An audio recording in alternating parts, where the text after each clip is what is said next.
la ciencia.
I was in DM.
Taters. Is Lily here? Is Lily in the chat? Hold on a second. Can you guys hear me? Testing Donka Shane, darling Donka Shane. Was listening to Fresh and Fit defending Diddy when being Me Too'd. Don't care. Hold on, I gotta put my. Can you hear my background music? Hold on.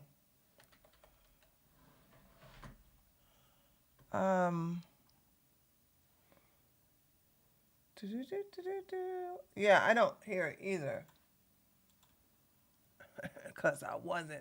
Cause I wasn't playing it. It was not planned. Okay, there we go.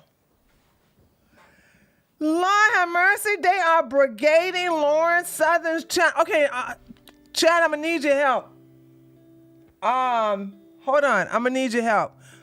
I'm gonna give you guys Lauren Southern's video. Turns out that the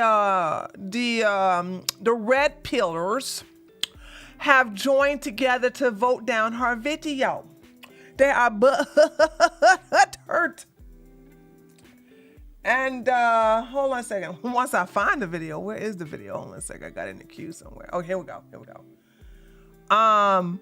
They are mass voting down her video.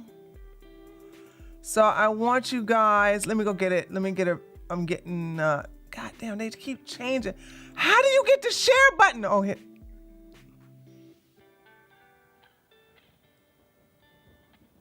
hold on a second, guys. I'm gonna need a minute because stupid YouTube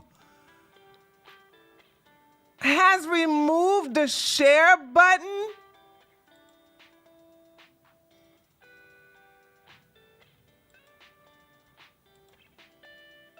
Why did they keep, why?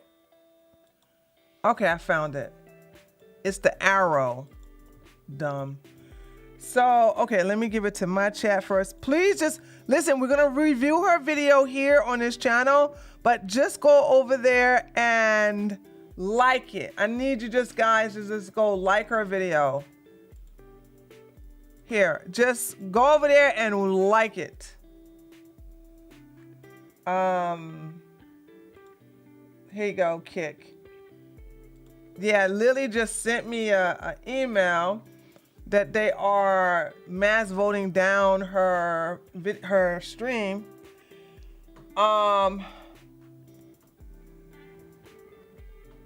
These people are so evil. You know what I mean? They are so evil. Okay, thank you guys.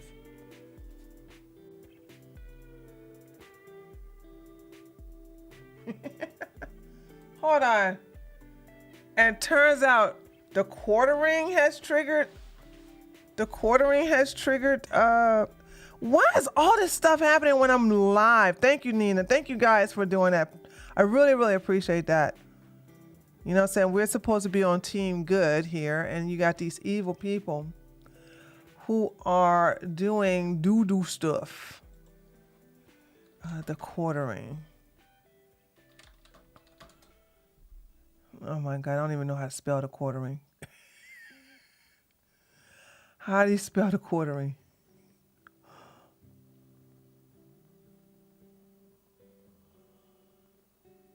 Well, let me go to Pearl's place. Her, the quartering and her are supposed to be, she just buried it. Damn it. What the hell?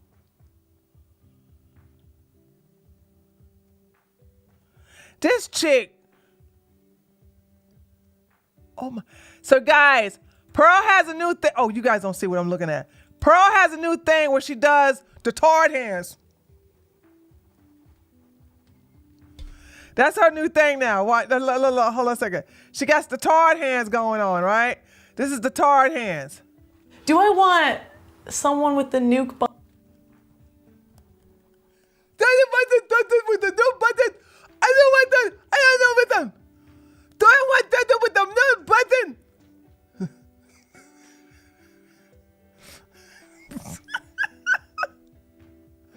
Come on, girl. Do the tar hands again. Do the tar hands again. Come on, girl. Did she stop? Is she not going to do it no more? Ah!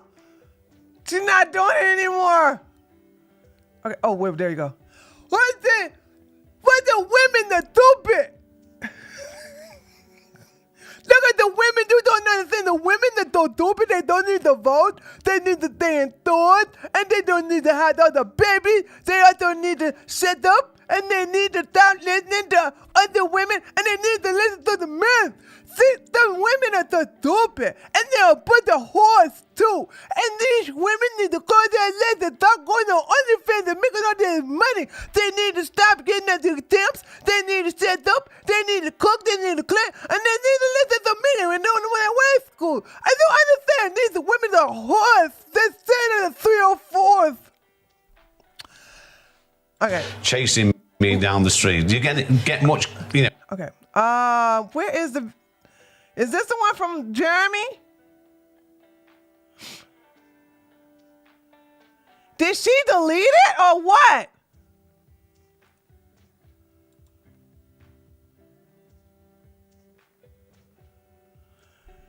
Lauren Southern is now spreading the slander even further by eluding me in her video saying, I have financial incentive, you do actually, to lie. I am currently demonetized, hence why you are getting money from Crowder. I am actually losing money every month. No, well, I don't know. You probably are because you ain't making all that money on YouTube. She deleted the video. I do not see her fighting with the quartering. Where is that video? Please don't tell me Lily gave me some old news, like some super duper old news.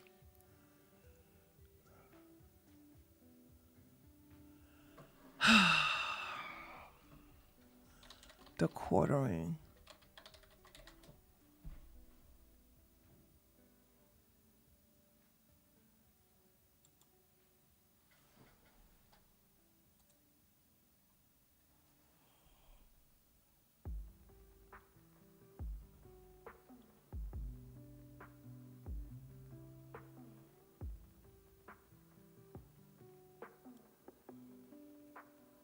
Okay, let me see what this is saying. Didn't your okay. Simp Quartering has said, I am the bad guy for asking to verify details on a story that a woman brought up. Like she talks like she's not a woman. Maybe she isn't. She said that a woman brought up. Like she's a man. Maybe she is. Isn't that what you were supposed to do? Trust but verify? You don't trust nor do you verify. I would never have known or cared had she not put the story out there. Should I just blindly believe all women? And this is daggone Pearl asking for the number to Lauren's ex-husband. What she say? Give me his number, Lauren. I'll verify. Like, she's trying to push up on Lauren's ex-husband. Quartering said, didn't your homeless ex-boyfriend dump you for a better looking, older version of you? So it looks like I think Pearl responded to this, but she might have deleted it. This is why I was wondering if Lily was in the chat so she can DM me. Yeah. Pearl deleted. Is Lily here? Let me see. Yeah. Pearl deleted it. Yeah, Pearl deleted that tweet. Yeah, man. Look at her deleting stuff. Oh, helpful. Oh, helpful. Hold on. Hey, let's go back to mocking Pearl, though. Okay, hold on a second.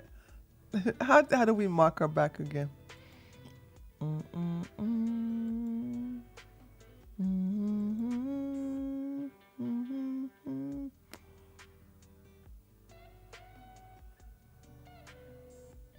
don't think Ashley St. Clair is a trad. I'm making a crusade against trad wife, dude. That's just slavery. That's just slavery. It seems like everybody who gets into the trad wife thing, you know what I'm saying, they end up messed up. They end up screwed up.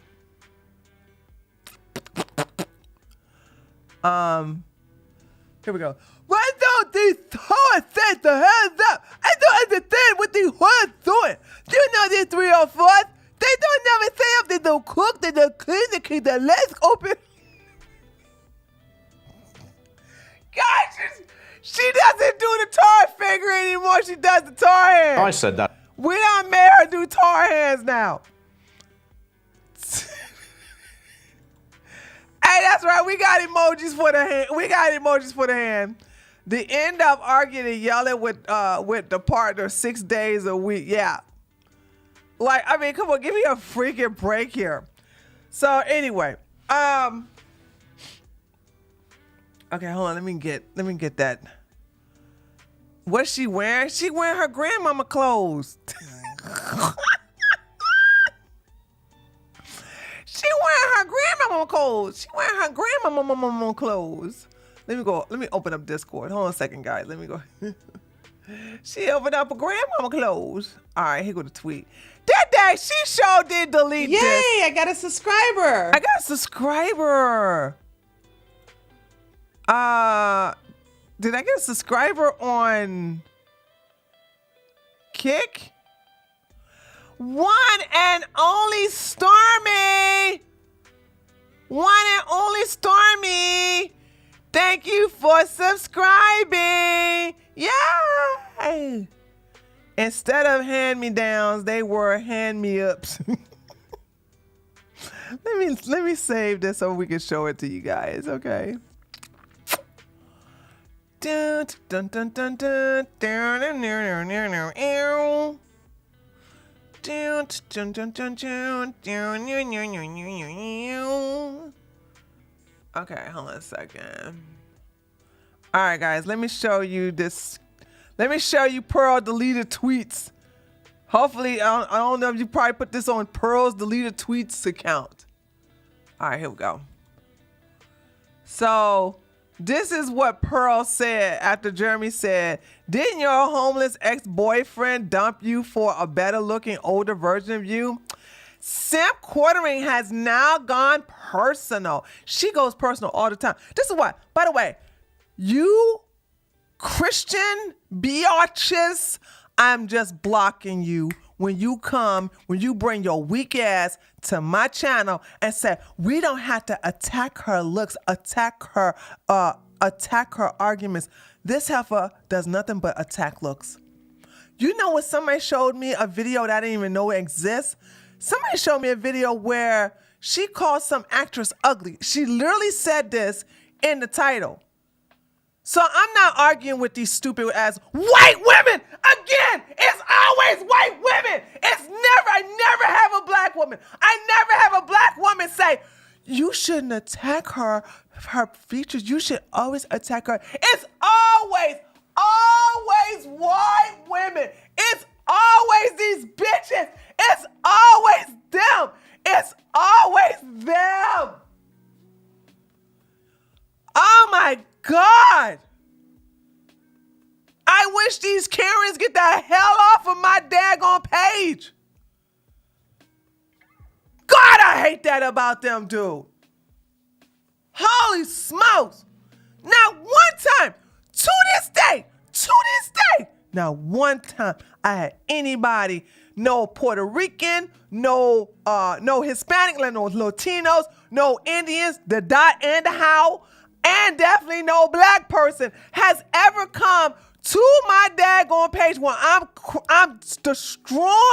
I'm literally destroying Pearl because she ugly as hell and go, you shouldn't attack her looks. This is why the knockout game exists. This is why niggas are punching you in the face.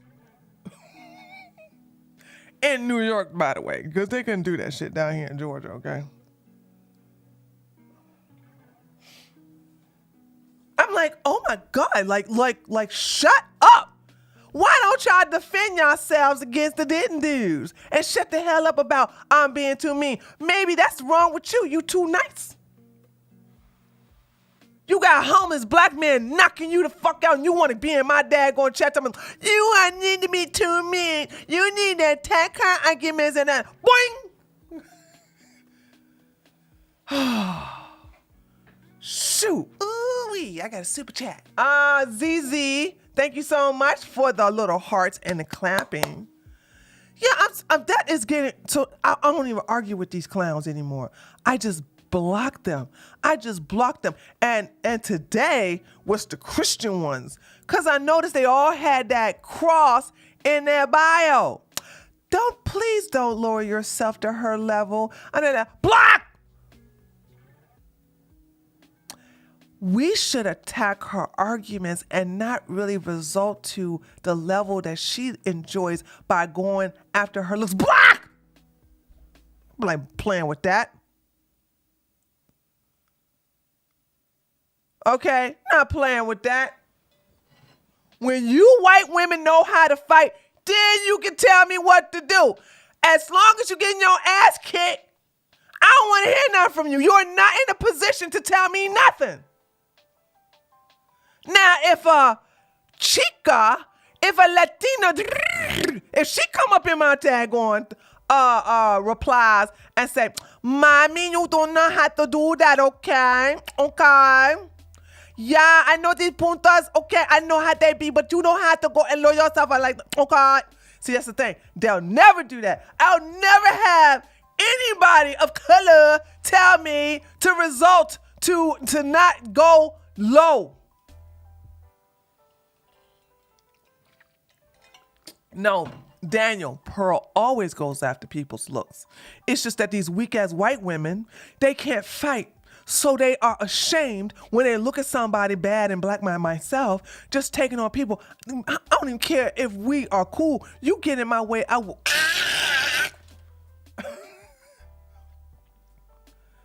I don't care. When I'm fighting, stay out of my way or get hit by friendly fire. These bitches have been coming up in there. Today, it was Christians that was doing that because they all had Christ Lord, Christ Savior, some Bible verse, or they had a Bible symbol, which I don't have no problem with Christians. But listen, when it comes to fighting, you stay over there. I would like the savages from the Viking era, please come over here. Yes, the ones that are going to Valhalla, I want them on my team, not y'all asses. Go over there and pray for us, okay? Get communion ready for us. You stay over there and we got the war, okay? We will handle the fighting. Okay. I'm sorry, that triggered me today. If anybody been reading my replies, I think I got two guys who just sit back and just read every they read every reply that I make. And I mean, if you don't keep up with me, because the way Twitter has it, if I reply to something in the same thread, it will be hidden if I reply again underneath the same thread. So every time I reply, you got to like refresh and see it right then and there before it gets buried into the thread. Well, these guys, it's two of them. I'm not going to name them. They know who they are. They read everything. So they see my personality. They see that, this right. They'll see when I block people. Because every time I block somebody, I put block. Well, most of the time. They see when I cuss people out. They see when I congratulate people. They see when I'm nice to people. They see when I'm very patient with people. I am patient sometimes. Okay, I'm patient. And they see me when I'm just straight up biatch. And so I'm like, if you see how, like, one thing I hate is that I hate people telling me what to do. I don't like that. I can't stand that. And it's always with people. The lioness never listens to sheep. Why? Because you are food. Boom, headshot. I'm supposed to eat you and wear your skin. And I'm a little cold right now, so I could use some wool. Okay? All right, let me finish reading this. Sorry, I had to let that out. That made me so mad. I was not in a good mood today. If y'all was reading y'all reading me, I was cussing everybody out today. I was blocking everybody. I was telling everybody, shut up. Shut up. Get off my desk. Shut up. Did I ask you? Stay in your lane. The fuck you think you talking to? Block. Simp quartering has now gone personal and brought up my ex-boyfriend from years ago. We have both moved on. Maybe if you stop peddling gossip and peddled a bike instead, you'll lose some weight. Well, I mean, the quartering did lose weight. What about you there, Pearl? And that's why she probably deleted it. And get some bitches who might, he's married. And not the ones you white knight for. They wouldn't touch you with a shit covered stick. Ooh, no wonder she deleted this. This was so, talk about not doing your background check. Talk about not doing your due diligence.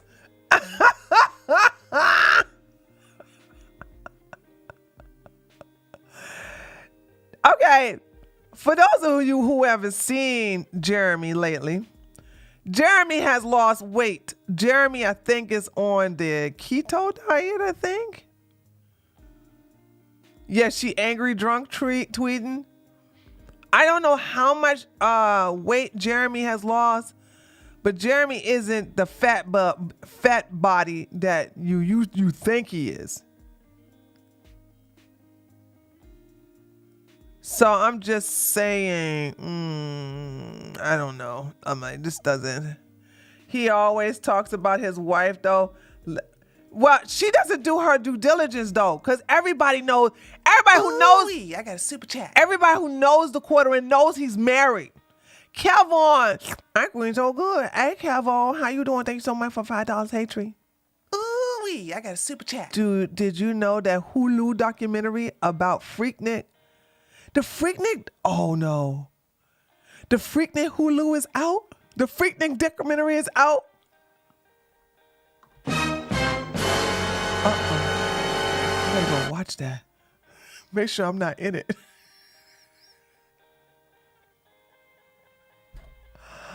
Hey, Kevin, type in the chat. How long has it been out on Hulu?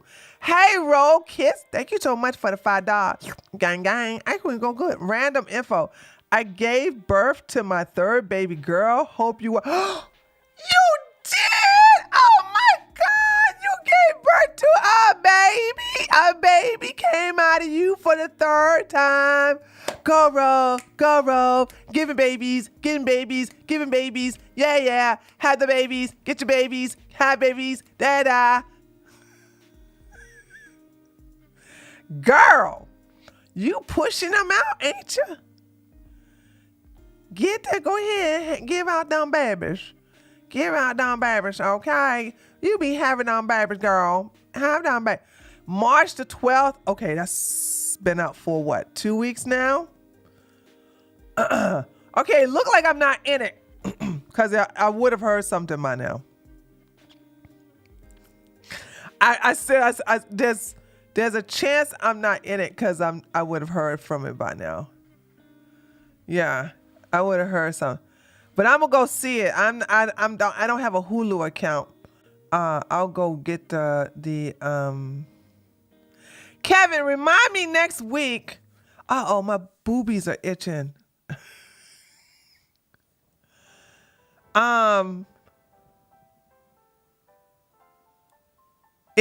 You saw it already? Wait a minute, Kevin, you saw it?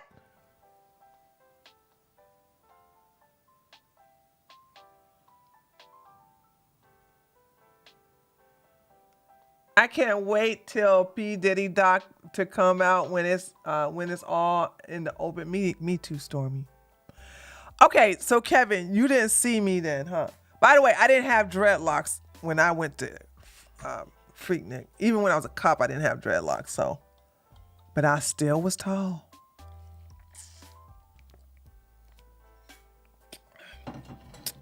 So you probably didn't recognize me or probably didn't see me, or maybe there's a strong chance I'm really, really hoping I'm nowhere in that damn movie. But if you haven't said anything, that means that I'm not. Yay. I'm hoping I'm not. Guys, hold on. I need your help, chat. I need your help. Chat. Hold on, chat. We about to get into the content. This is gonna be good. Okay. Chat, I need your help. First of all, can I show y'all how I love clowning Elijah? Look at this. I'm so proud of myself. And thank God he didn't block me. So this is me, right? What the hell? No. I hate this. I freaking hate this.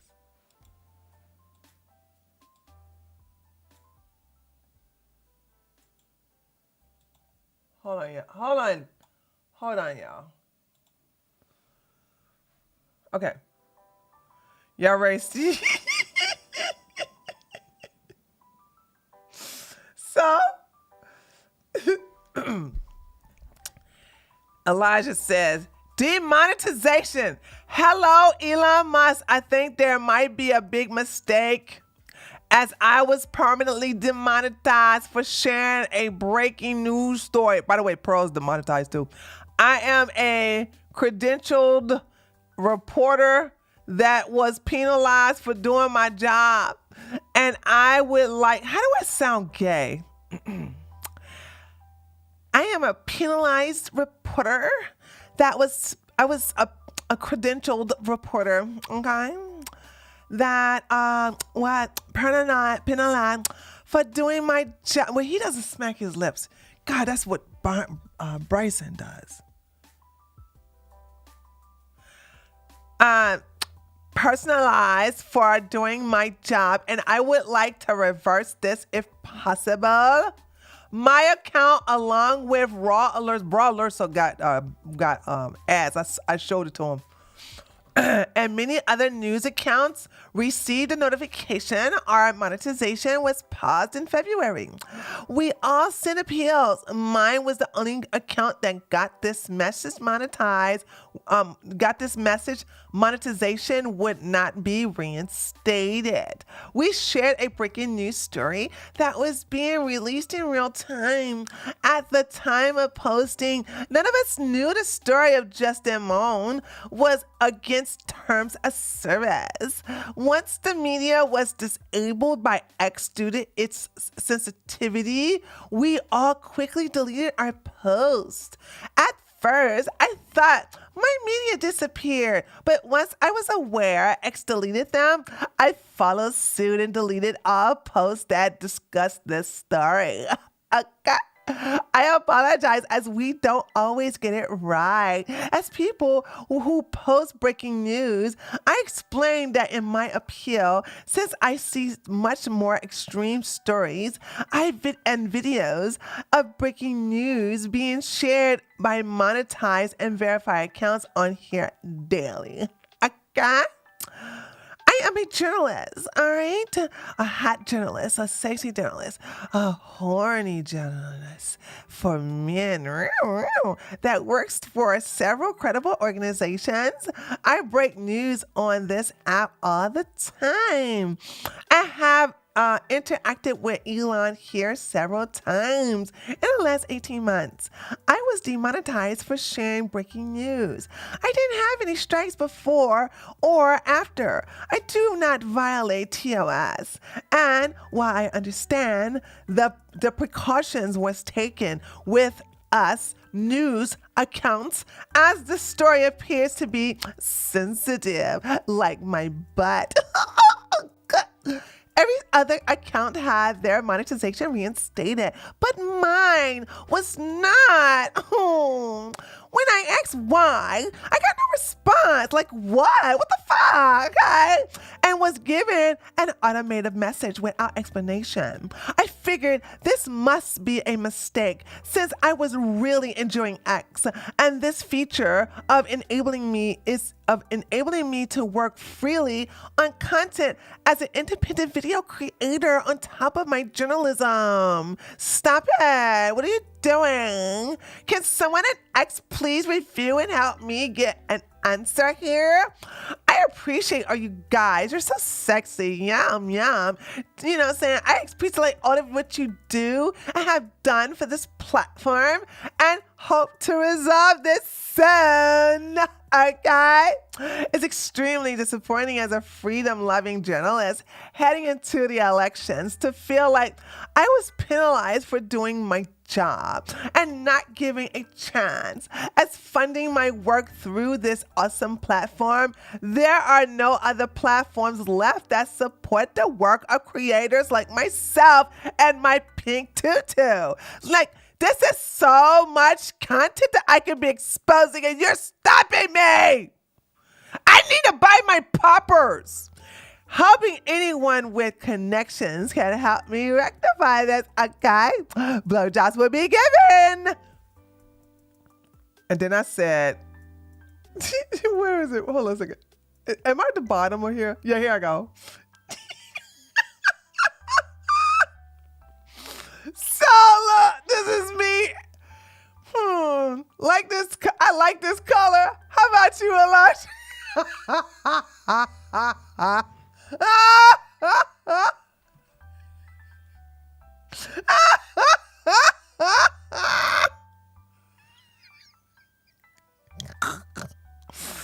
Woo! Okay, anyway, hold on. I like trolling that boy. Anyway, hold on. I need your help, chat. Hold on. I need your help, chat. I saw the best troll in months. I saw the best rage bait in months. And I need to find my own way of doing this. Let me show you what I'm talking about. Oh, it was the best. It was the best troll, rage bait troll tweet I have seen in months. Look at this. Hold on. Let me show it to you. And then we're gonna read her. So this is what I'm gonna do. I'm gonna show you her. I'm gonna show you her tweet. I'm gonna show you the replies, and I'm gonna need your help to find me my way of doing the same thing. Okay? That's what I want y'all. I want to do this so bad, but I don't want to go the race way. Okay? I don't want to do the race way. All right? I want to do it my way. I want to do it like a way to troll the men or whatever. You know what I'm saying? So here we go. Look at what she did. This helpful.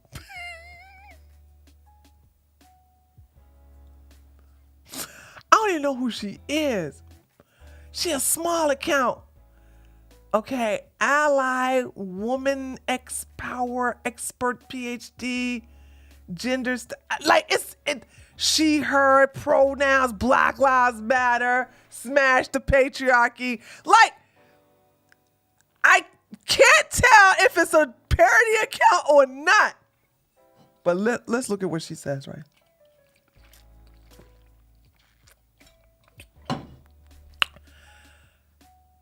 She said, she showed this picture of the slave that was whipped in the back.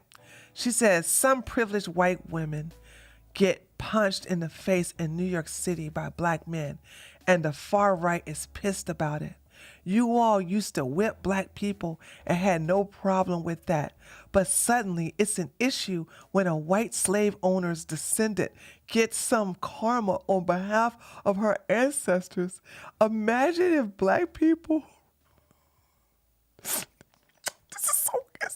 I'm sorry, it's so delicious. I'm so jealous.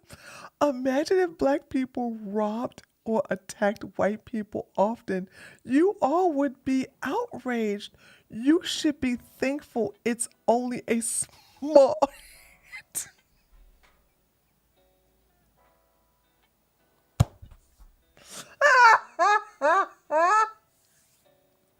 Now let's go to the comments. No one alive in the United States today whipped anyone with a bullwhip or owned a slave. That sounds exactly what someone who does such things would say. Then we have another one. And your tweet wins the most ignorant racist award today. Congratulations. Feel better, bitch? Wow. Denying the existence of slavery while simultaneously supporting slavery and being misogynistic at the same time. Apologize immediately because that was very hurtful. With the way you address me, you sound like a slave owner who abused her slave.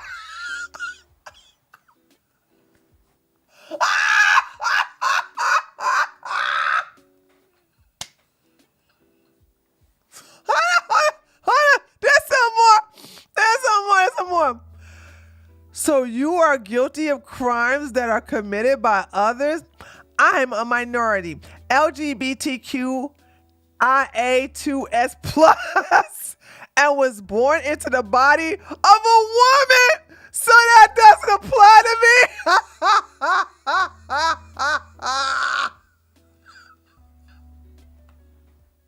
I was like, this is so good. You can thank Democrats for that pick. Why? Did a Democrat take it after freeing the slaves from the fascist Republicans? Some more. Dude, seriously, stop saying words. Misgendering me now?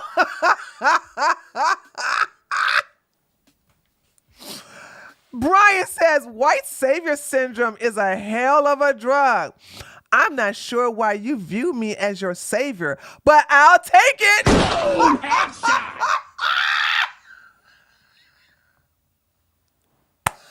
look, I am so impressed. I am so impressed with this. I say, Oh my God! Thank you for the gifted I subs. say to her, this is by far the best rage bait tweet I've seen in months. Please teach me your horrible ways. Please, please teach me your horrible ways. Woo, child. Oh my God. And I mean, she got people triggered. Look like.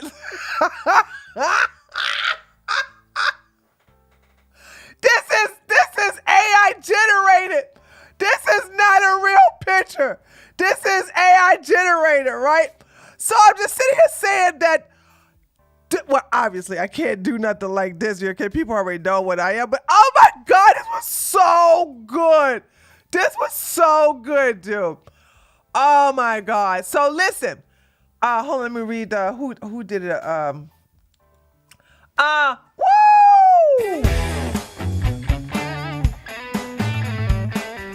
In the world, thank you so much for gifting a sub to More JK. More JK, you got yourself a cookie. You got your cookie. Ooh, cookie. More JK.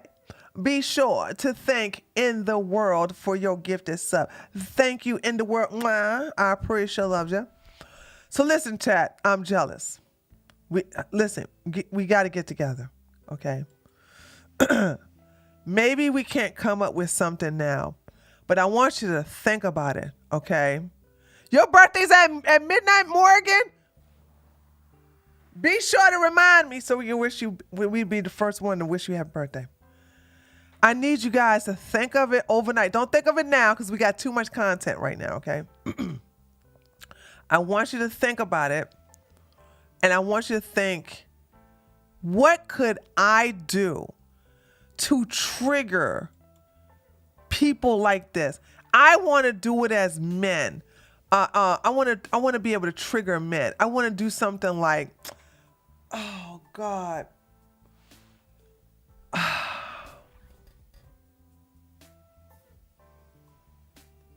I don't know. This was so masterfully done. I want to do the same thing. I just want one post like this. One post like this to trigger someone. And the fact that she did this or he did this, it could be a guy who did this.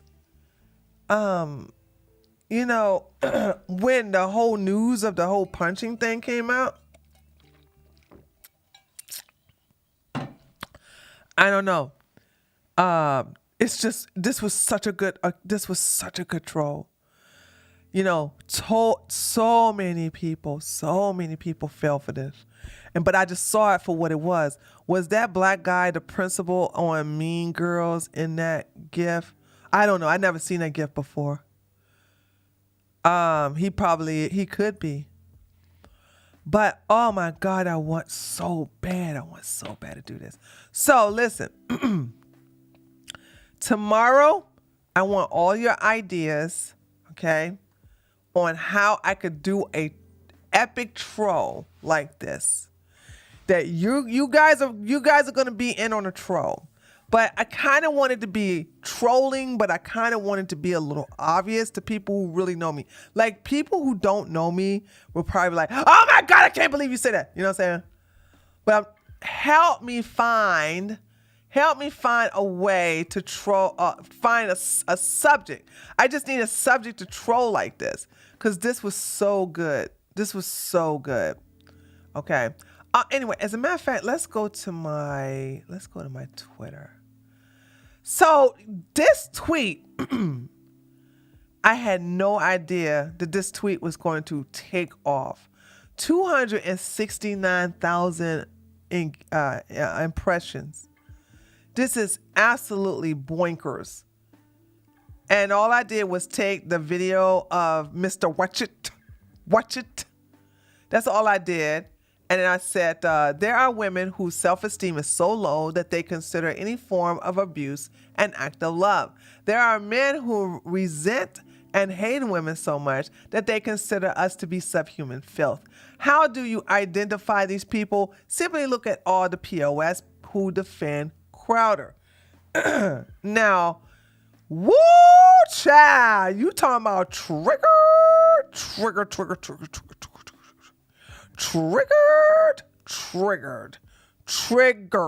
okay? But I got paid for this post, so I win. I got some money. Chat, I got some money from this post. See? I don't have to post all the damn time. I got paid, baby. Anyway, so here's another one. See, I was trolling, but I'm very serious about this. Men who argue with women are gay. There was some guy who said something, and I told him to go get in the kitchen and go cook me something. I call him Boo Boo. There you go. This guy right here. What his name? Somebody thought this was my husband. Hell no. He could be one of my slaves. He could be one of my slaves. But that ain't my husband. Husband ain't young. Okay, what that boy? Is he even in his? He look like he's in his what, mid-20s? You know? Yeah. Anyway, so this old monkey come up in here. Hold it, daggone it. Sorry. Old monkey come up in here, tell me something. I hope your date. This is sarcasm, by the way, for those of you who don't know. I hope your date gets better. I said, thanks, Boo Boo. Now get back in the kitchen and fix my dinner. And I guess people did not know if I was serious or not. And people were asking, is that your husband? Like, no! So I'm in a situation where people don't know when I'm being a bitch. How you? Okay, granted, this is not my typical mean comment, but now get back in the kitchen and fix me a dinner should give you guys a hint that that's not a nice thing to say, right? Right? Okay, maybe I threw you off with the thanks boo boo. Okay, the thanks boo boo will get you. I get it. The thanks boo boo. But when I'm telling a man, I'm telling a young boy, really a young boy, okay? He look real young, right? I'm telling him to get his butt in the kitchen, cook me some dinner. People must be really slow, Morgan. People must be really slow. Anyway. So I just wanted to clear that up. Like, no, it's not my husband. And no, I'm being mean here. It's just that you guys don't get it. Anyway, so then, now this is the post where I had some heifers telling me, don't be so mean. So did Lily give me, I think Lily gave me this picture. Ooh-wee, I got a super chat. And I had it on my phone, right? And so people was like, jump scare. Jump scare! So I just. How you have saggy titties at the age of 27? Boom! Headshot! Her nipples are pointed to the floor.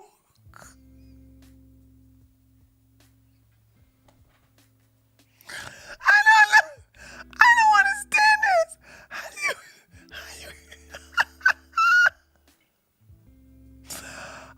Space and Ghost, thank you so much for the $2. Your husband. People got no sense.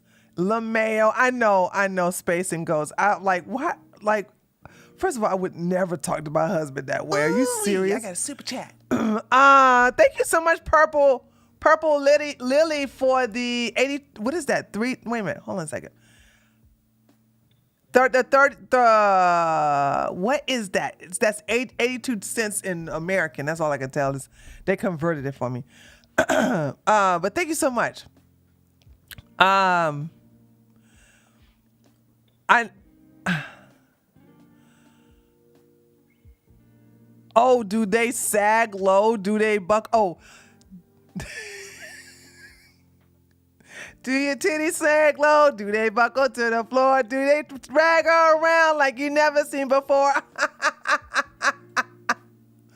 Anyway, look at all this. Look at all this.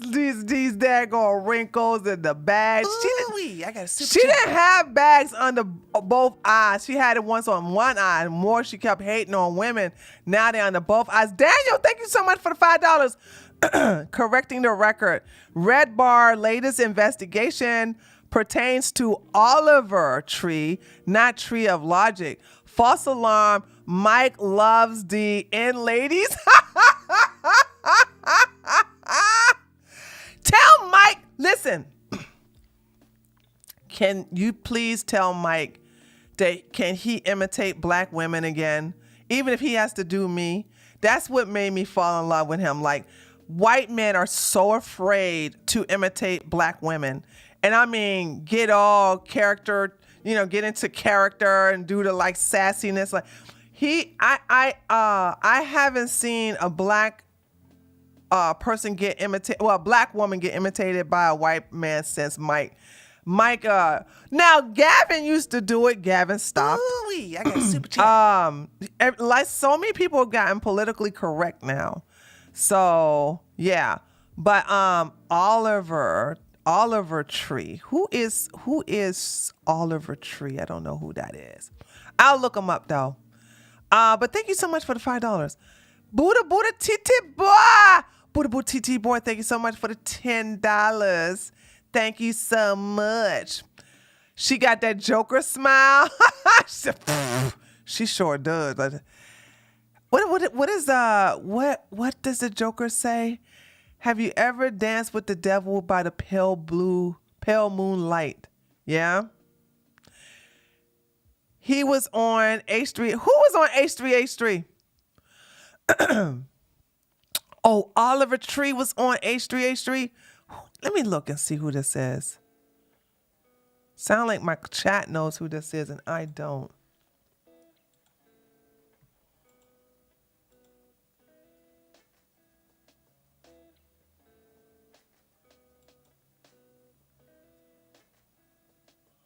What am I looking at?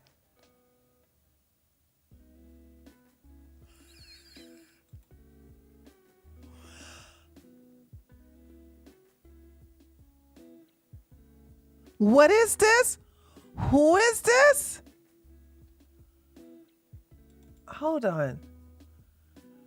I never seen this person before in my life. It's oh God, he has a mullet with this. Well, not a mullet, but Oliver Tree Nickel is an American musician born in Santa Cruz, California.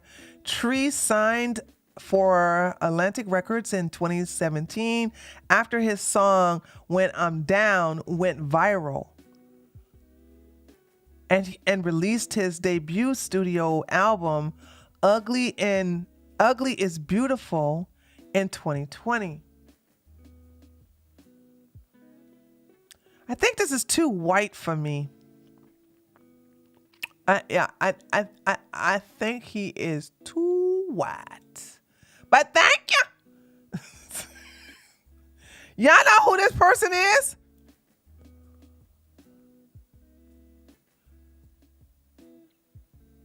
Okay, so some of y'all know who this is. Most of y'all don't. His song "Miss You" was pretty popular. Oh, hold on, we got some people who know who this is. He was at a music festival I went to. Okay, didn't want to see him. That song still slaps. Okay, thank you. All right, anyway, so I got this while I was at the gym, guys. That's where this came from. So when I woke up, I tweeted this. Ladies, no matter how bad your day is going, remember this. At least you didn't wake up this morning looking like Pearl, baby. Boom, headshot. with her tatas pointing to the floor, boo. Girl, you gonna be... This is a good thing she ain't gonna have no kids, dude. That'd be down to her damn waist.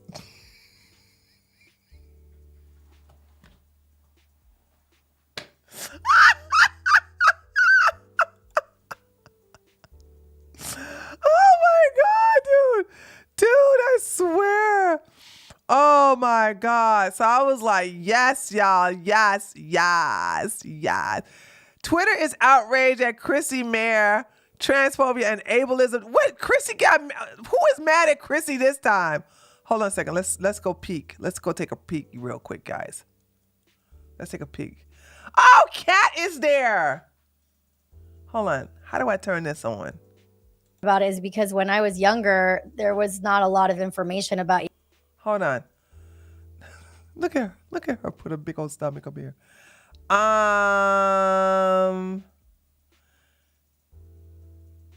What happened?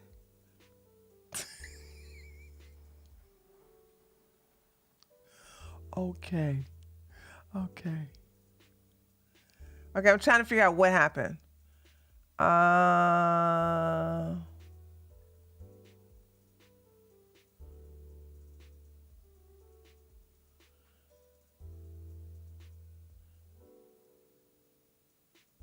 Well, that ain't it. Okay, somebody gonna have to fill me in later. I gotta see why Chrissy's being canceled again this time. All right, let's before we get into the Steven Crowder stuff and the P. Diddy stuff and stuff with Pearl. Oh, by the way, we're gonna talk about Pearl too. I want to get into some Christian Walker.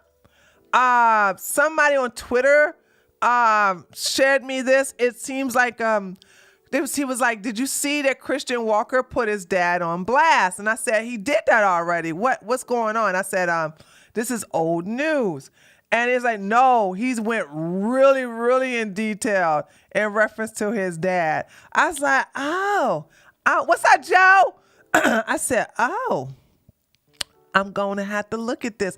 So instead of, so I picked the video. Somebody gave me the video, and I picked this video so that we can look at her put all the TikTok videos together. Because I'm not here to look at, to go from one video to another. Oh, before I do, I got a super chat. Before I do that, got to give you guys an update. So look what happened. Homegirl. Now, first of all, Wanya still got all his stuff taken down. He hasn't done a live stream in a long time. And y'all remember right here was a long post where Sierra put up there about her abuse and this and that. Notice that it's gone. Do you want to know why? Because they got a little visitor, honey. Now, because it's a private matter, I don't know if the baby's still with her or not. But it looks like these two have learned the hard way. Now, whether if Wanya gets arrested again, we won't know unless somebody close to Wanya tells them or not. I'm not sure. But these idiots finally learned posting your business on TikTok is not the best thing to do for your freedoms, for your everything. But like I said, it's Thursday, and Wanya, the last time Wanya went live was this Monday. And I haven't seen him go live since then. Celine, thank you so much for the $5. I may not be Pamela Anderson, but at least I'm not Pearl Law. I had a dumb black person compare me to her, and I said, okay, but I never effed a black. Oh, nice!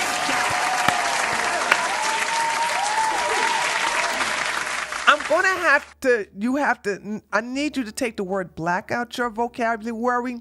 And I need you to use either two phrases, Celine, basketball Americans or a knee that grows. Kneegrow.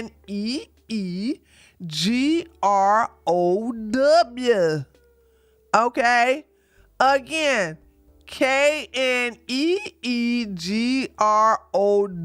It's not against the terms of service to say that, even if you're white.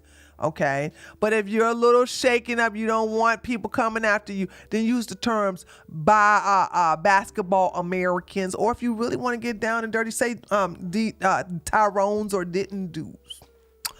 Okay, that the black thing is just a little too nice.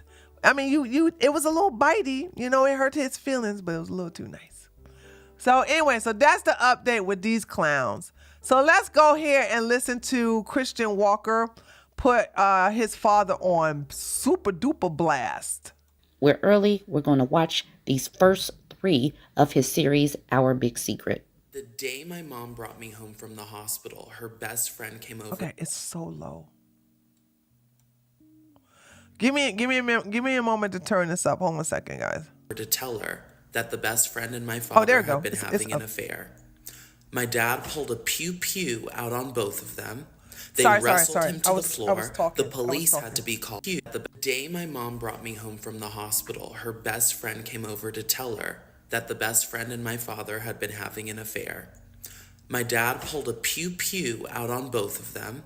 They wrestled him to the floor. The police had to be called. And that was my first day at home as a human.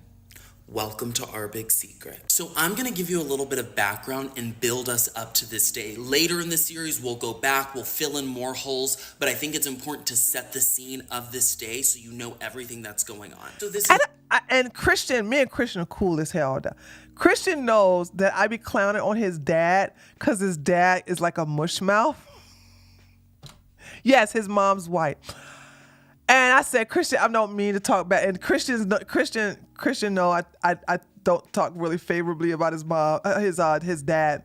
You know, I respect his mom, but his dad, I was like, but it makes me think, like, when you listen to his dad talk, now, mind you, his dad is a football star.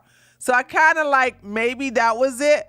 But when he listened to him talk, he'd be like, Abba biba doba did the mida when I get the men, the women in the hita. I've said to myself, why are you all going? I don't get it. Okay. All right, here we go. The entire story takes place within the confines of a wealthy gated neighborhood in Dallas. It was sparkly, big houses, sports cars, and it was new money. It wasn't old money. There were athletes in there. There were doctors, businessmen, people making money. And there was an attached golf course and country club. So remember, Dallas, blonde, big hair. And my parents don't really fit into this world. They became accustomed to it, but my dad's from a small town in Georgia, and my mom's from Brooklyn, New York. Like this and his dad sound like, woo, backwoods country Georgia. Isn't exactly their vibe, but my dad's a Dallas Cowboy, so this is where they live. We're gonna call this a fair Dallas woman. Cowboys this first affair woman that player. I'm gonna introduce you to, Jenny. Jenny was one of my mom's good friends, member at the country club, had a very successful husband who had bought her a big mansion on the top of the hill. They were the family that everyone aspired to be. She shopped a lot. My mom didn't grow up rich. They were fine. They were middle class. So even though my dad was making a lot of money, my mom didn't really spend. Like, they were savers. And Jenny was sort of the first one to bring my mom into this sort of wealthy lifestyle. Jenny would drop $1,000 on a dress, which now that might be whatever. This is, you have to think, like 30 years ago. This is a long time ago.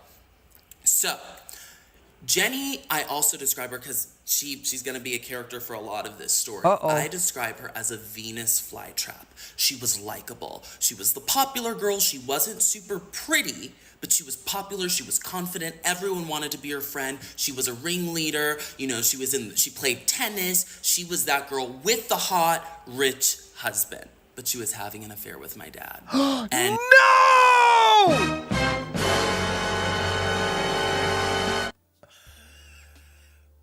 Why? Why, if you got a hot... Hold on. Morgan. Why is that white woman with a hot, rich husband is opening up her legs to... Why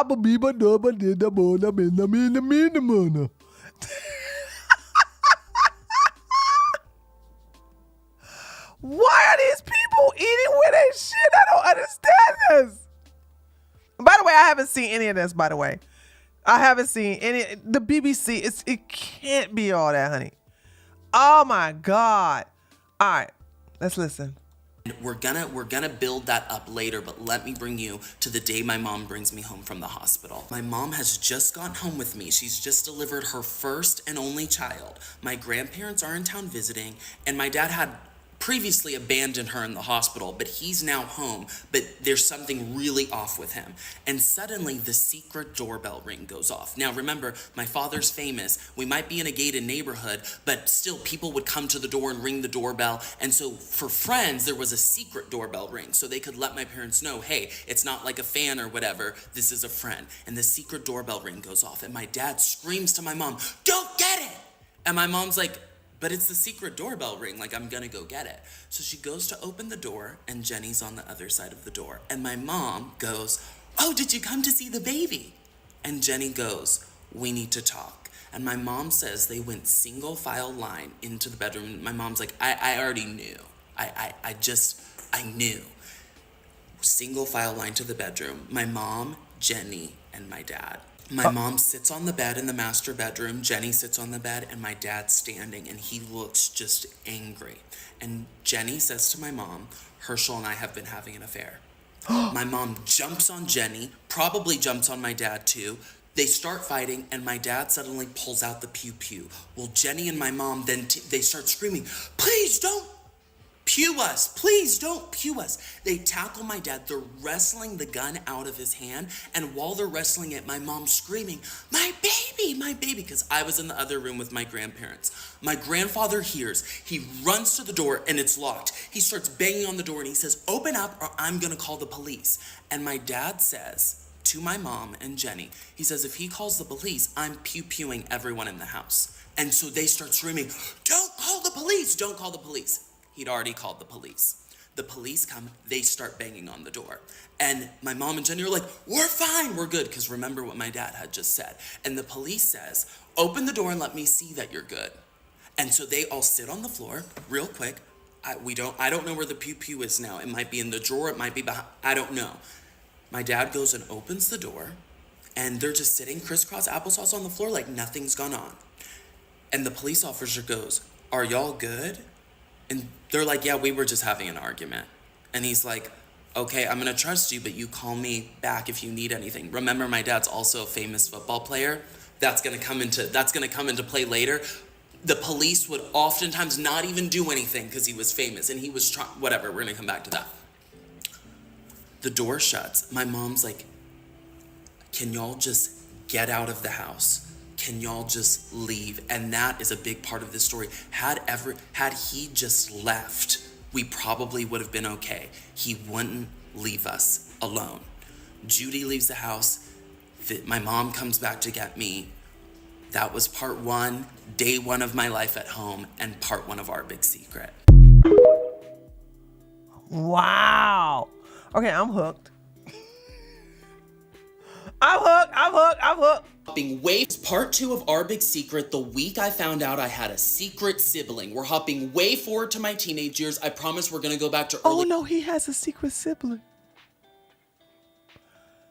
Papa was a rolling stone, yeah. Wherever he laid his hat was his home. And when he died, childhood, but this series only works if we hop around. You're gonna get to know characters, you're gonna be invested. This story in particular is psychotic. It's a little more lighthearted, but still crazy. I call this story the P-word saga. P-word as in a woman's kitty cat. I know it's a little vulgar, but you need to put your seatbelt on. This one is wild. So I'm from Dallas, but my dad's from a small town in Georgia, and we would usually go visit his family on like 4th of July or sometime in the summer, and it seems like every time we went, there was always some big drama. He threatened to unalive someone. Now, I agree. He is really good at storytelling. So, like I said, if he wasn't good at telling a story, I would have been like, okay, guys, we're not going to watch this, but I'm already hooked. son. He got in a fight with his brother. He got in a fight with me. I'll tell you that story later. There was always some crazy buffoonery. Well, this particular trip, I'm 15 years old, and we've just gone through this weird time period where like me and my dad's Apple ID or iCloud was mixed up. So for a little bit, he could read my text messages. And so if I talked shit about him to a friend, he would then like allude to like a message I sent, and I would know he was reading my messages. So I switched mine, but then somehow it got switched up and I was receiving his text messages. Well, he shut that down. But he always had like 5 phones. He had like 5 phones. He had an iPod Touch. He had an iPad. Like he just had multiple devices. So I don't know what compelled me to. I don't know if I was trying to read his messages. I don't know if my phone died and I just went to use the iPod Touch, but he had this little old iPod Touch laying on the floor.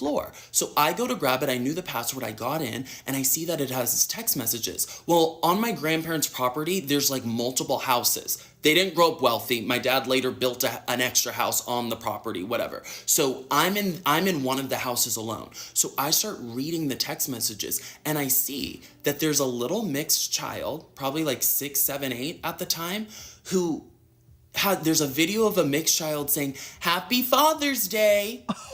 And I go, oh, so you do have a kid. But it gets crazier. This is one of the craziest stories, but I need to give you a little backstory right now. So from the time that I was like 7, my dad, he used to call me Guy, but he would say it with his southern accent. So he'd be like, "Gah." So I vividly remember we were waiting for the elevator to go up to his penthouse apartment in Dallas. And like after school, he picked me up after school. I had my little backpack and he'd be looking down and he'd be like, he looked pained and he'd be like, "Yeah." And I'd be like, "Yeah." And he'd be like, "Do you want a little brother?" And I'd be like, "No." And he'd be pained. And so of course I would go home and tell my mom and we'd be like, "Oh, he has another kid." Like, of course he has another kid, but he's not coming out and saying it, especially because you're like, "No." Well, that was our first hint. The second hint was when I became a teenager, there was an article that came out on TMZ or on Terrell Owens. It was some like sports site, some sports gossip site. And there was this hot blonde woman and a little mixed child. And it was like, bombshell takes Herschel Walker to court for child support. Well, when we saw that, my mom and I like sent that to my dad and we're like, "Do you have something to tell us?" My mom's divorced and she's remarried to my amazing stepdad at this point. She's just doing it for me. She probably didn't even send it. I probably texted it to him. And I'm like, "Do you have something to say?" My mom's just with me.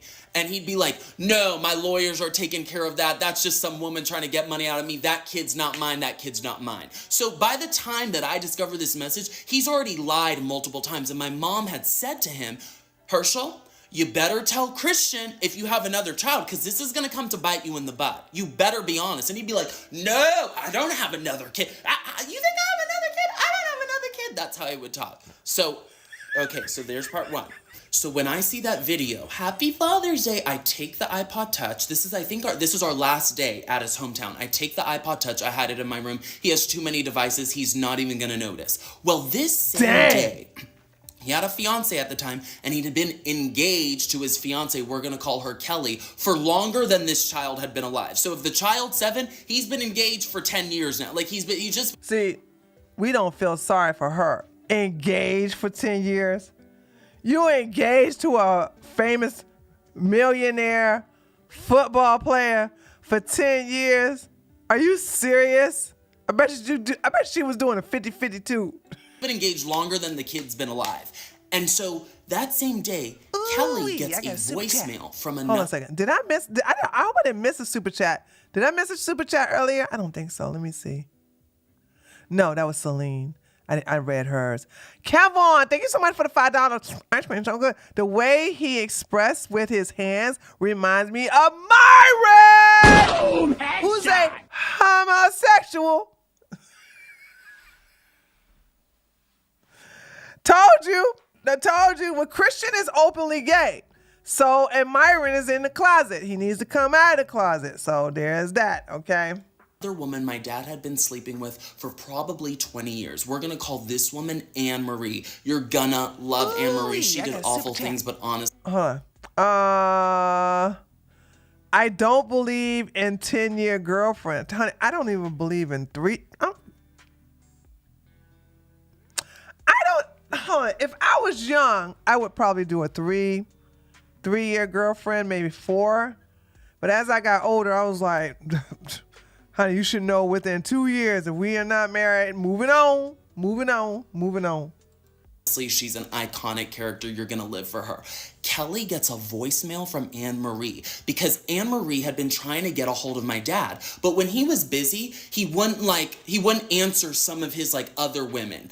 He would just be with his main woman. And then when he wanted his other women, then he'd hit them up, or he'd hit them up in private. But we're on a family trip. We're visiting his hometown. He's ignoring Anne Marie. Well, Anne Marie calls Kelly and leaves a voicemail and says oh, by the way, last Tuesday, Herschel was at my place and he effed me. And he also told me your P word stank.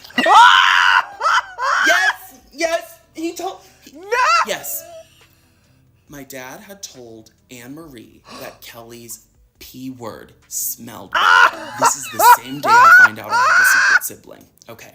I'm waiting to bring the secret sibling up to my dad when I'm back with my mom in the safety of her gated neighborhood, and we're leaving my dad's hometown tomorrow. So I just have a day of not talking to him, and we have a big family. It wasn't weird at all. Well, I go to bed that night, so we're in the upper house. There's 2 houses on my grandparents' property. Their house, down, and then sort of the guest house up. And in the guest house this night, it was me, Kelly, my dad, and my sister, my half-sister and her husband. I also didn't find out about my older half-sister till I was 7 years old. I'll tell that story later. So we go to bed. I don't know about the P word. Actually, that kind of happened to me. I found out about my half-brother when I was 8 or 9 years old. Yeah, I'm just hold on. And somebody made a donation. Celine, my idea is 1 year dating, 1 year engaged. Facts. There you go, Celine. Good girl. My mom about the secret sibling. I go to bed, my sister and her husband goes to bed, and Kelly starts raging at my dad. And my dad had told me and my mom, y'all don't know, Kelly is dangerous. She's dangerous. She rages at the middle of the night. She'll get up and she'll pace back and forth and she screams at me. And me and my mom would be like, oh my gosh, we know he lies all the time. We didn't necessarily believe it, but it very much could have been possible. Well, this was my first night of hearing Kelly rage. She was whisper screaming at him. She was like, you told Anne Marie my P word stank? F you, F you. But it was like a whisper. It was this whisper yell. And then she got up, she went into the room, slammed the door, and he was in the main area. And then you'd hear the doorknob turn again. She'd come back, she'd stomp out, and she'd be like, how dare you do this to me? F you. I've crazy. I'm filming videos at this time and texting my mom. I'm like, don't you ever send me to this freak camp again. These people are crazy. I don't ever want to be around. This is psychotic. What is going on? And my mom's like, are you okay? What's going on? Okay, so that goes on for 2 hours. Everyone goes to bed, it quiets down. The next day is super awkward. I'm not talking. Kelly is sad and pissed. My dad's sort of shy. He would either pop off or get really quiet, and we'll talk about why later. And so when my sister wakes up, they're gonna drive back to where they live. They could drive, we have to fly back to Dallas. I go into my sister's room and I'm like, wait, so did you hear about last night? And she goes, she's packing. She goes, what do you mean? And I go, what do you mean? You didn't hear last night? It was yelling. There was doors slamming. What do you mean you didn't hear? And she's like, oh, I didn't hear anything. Okay, and so it's not that I felt crazy or anything. That's not what I'm trying to paint. I'm trying to paint the fact that it was living in crazy land and being all alone. My mom's not here. She's not a part of this. She's in Dallas. Thank God I get to go back home to her. But it's I was so isolated in that. My sister would disassociate. She didn't have to live with it. She didn't grow up with him. She just got to drive in, experience the fun and the high life of being, Herschel Walker's kid and be fun. And then she got to go home to her normal life. I'm living in Wackyville. And so she's totally acting like she didn't hear anything. I'm like, wow. So we get on the plane to go home to Dallas. I sit by Kelly. My dad's across the aisle. My dad had cheated on Kelly hundreds of times. It's not like she didn't know when she knew about this kid. It wasn't even about the kid. I hope he was giving her a whole bunch of money. Hold on. If Herschel Abba Beeble Bubba Bubba did that, if Herschel Walker was cheating on Kelly all them time, I hope she was getting a lot of money. I hope she was getting a whole lot of money in the process. The hell is this? Okay, yeah, he is really good at it. Yes, Martha, very good at his storytelling. I'm hooked. Dude. I'm hooked. Yeah, good storytelling skills. So this is 1 through 4. We'll watch the rest of them tomorrow. But I wanted to just I just want to get our whistle wet with this one. He's really good at telling the story. Doesn't know I've discovered the kid. She doesn't know that. This is about what Anne Marie said that he said, even though he's cheated hundreds of times. She apparently doesn't care. She just cares about this little comment. And she's crying and she's like, I love you so much. And I'm going to tell more Kelly stories later. It was a complex relationship. I'm like, I can't do this anymore. We're sort of bonding. She's like, I'm going back home. Like, she wasn't from Dallas. She's like, I can't do this anymore. I can't do this anymore. I get home to my mom, safety of the gated neighborhood, and I send my dad the video of the kid saying Happy Father's Day, and I just go off. I'm like, all you do is F a bunch of W word, WHOR. I wouldn't call women by that anymore, but I was 15.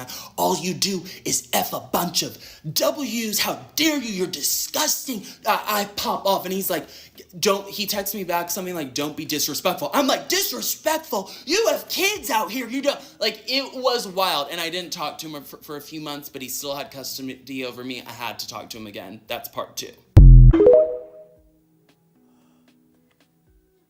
This is part 3 of Our Big Secret. Let's get into one of my dad's most iconic mistresses, Anne Marie. We're taking it back to when I was really young, not just born, but really young. My parents are in the middle of the divorce. My dad no longer lives at the house. I'm taking a nap, my mom's cleaning up, and the home phone rings. My mom lets it go to voicemail, and this insane voicemail comes in from Anne Marie. She's like, Herschel, you're not gonna come over and F my P word and not call me back. You'll call me back if you know what's good for you. She loved throwing that P word, and she didn't say F word and P word. She said the word. Well, my mom's from Brooklyn, New York. She's Italian. You're not gonna mess with my mom. She will get you right. So my mom marches over to the phone while she's leaving the voicemail, picks the phone up, and my mom's like, hey, he doesn't live at this house anymore. My child's taking a nap. Don't you call this home phone again and leave a nasty message like that. And Anne Marie goes, what are you gonna do? Stick your mafia father on me? So my dad would lie to women and tell them that he couldn't leave my mom. Well, he'd worship my mom when he was with her, and then to keep his mistresses happy, he would say, I can't leave her. Her dad's in the mafia. There's some dangerous people. They're in the mafia. My grandfather was a detective in New York. He won like awards for like taking down criminals. He shows me all his badges when I go over. Mafia? Cause he's Italian? That's the kind of manipulation cycle my dad would pull to keep other women in the web. So that was a very nasty, vulgar Anne Marie story. You can see she said crazy things. She would let my dad have it. She's honestly iconic, except for when she was mean to my mom. But when she was raining hell on him, I'm like, you go, Anne Marie, go off. But let me give you some more background on her. She was super young when she started sleeping with him. And this is where you're gonna find relation. If you're dealing with an older married man who says he wants to leave his wife, but don't sleep with married men. Don't do it. They're lying. Facts. What is the famous words that Nene said? Keep your legs closed to married men. Is that the famous word? No, is it close your legs to married men? Oh shoot, hold on, we gotta find that. Sorry, chat. We gotta find that one. The prophetess Nene. Hold on a second.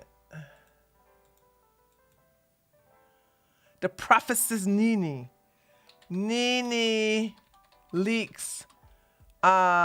Legs close. Oh, hold on a second.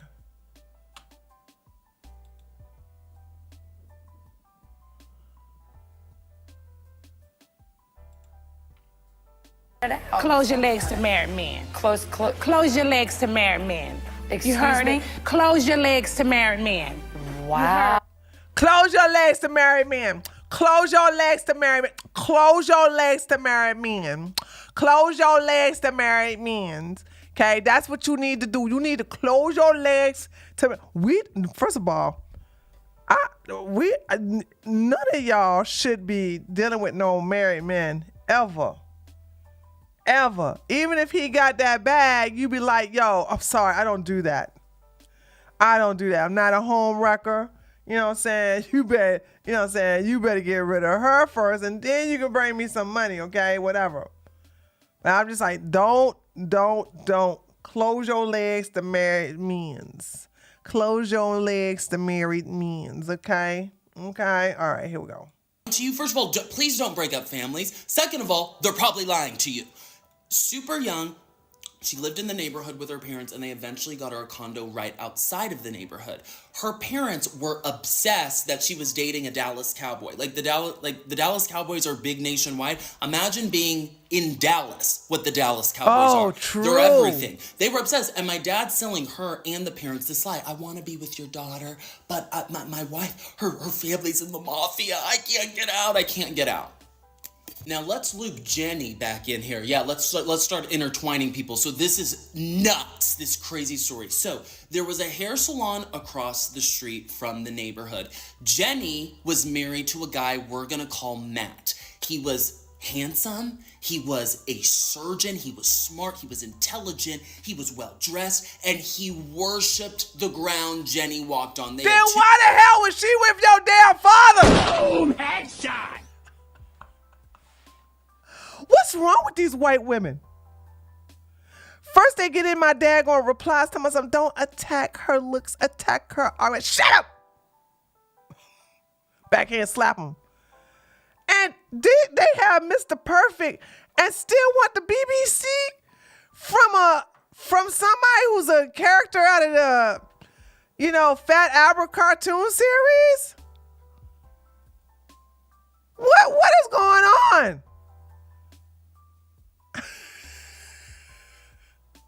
I don't understand this. Addicted to the slave peen?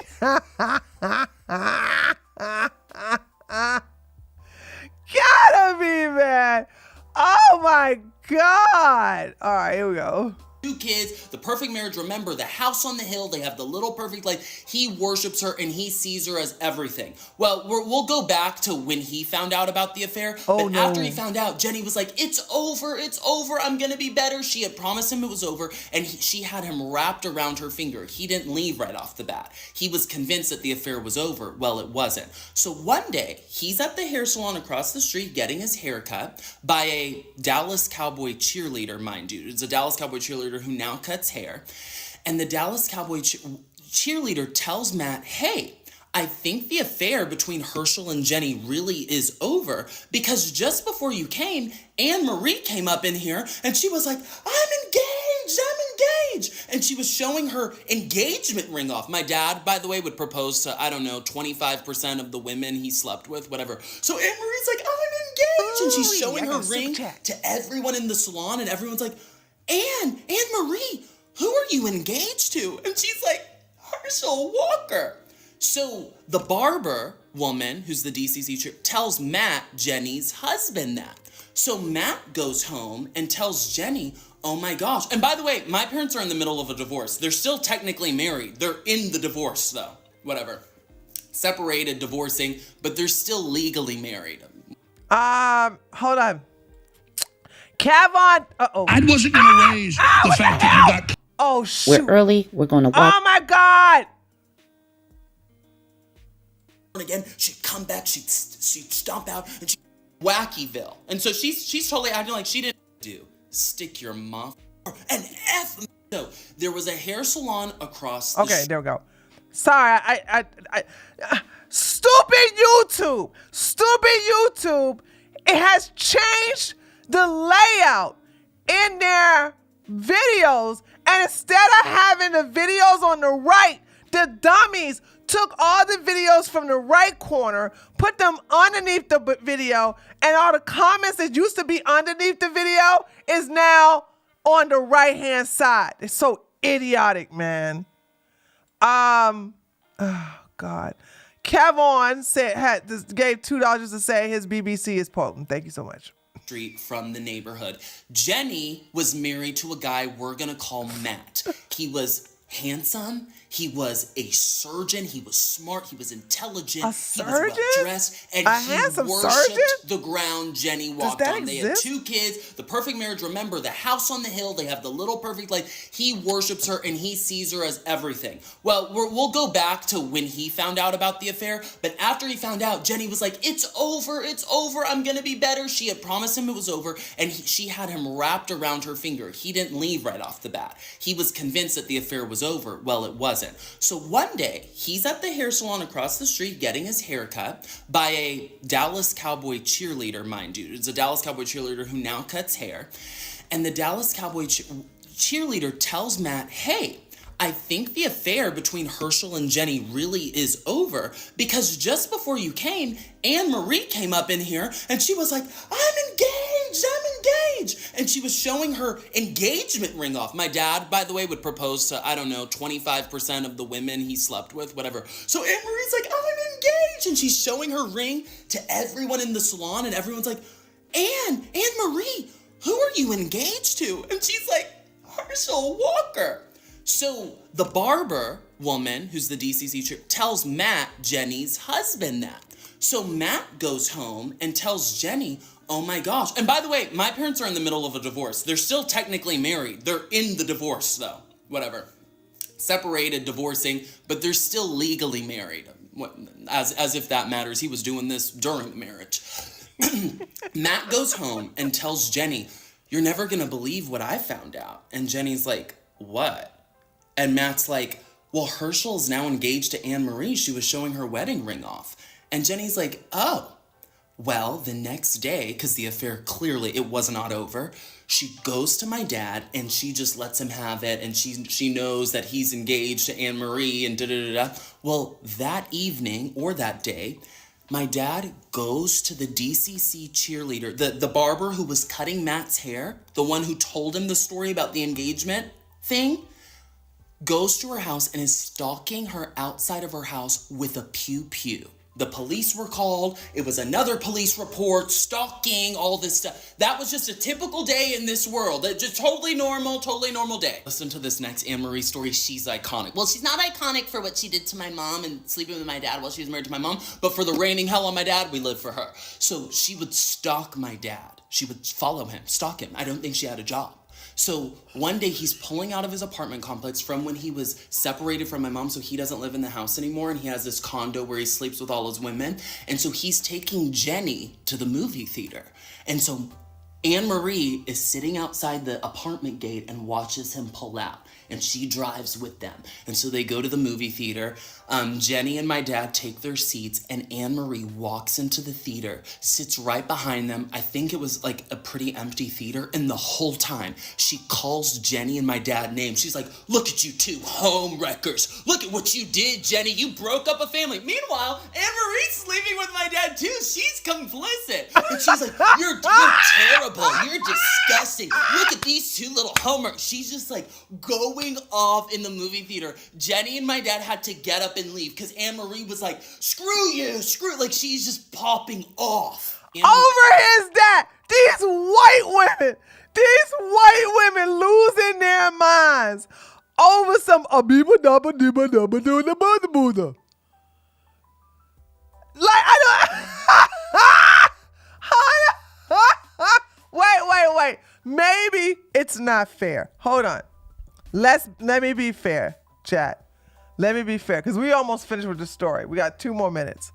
Let's look at what Herschel Walker looked like. What year would this be? How old is Christian?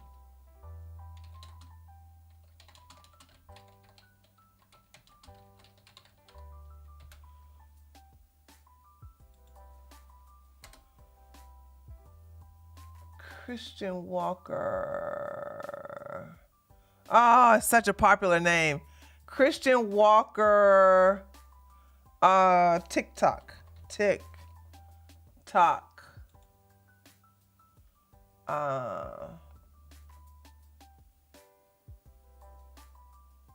He's 24 years old. Okay.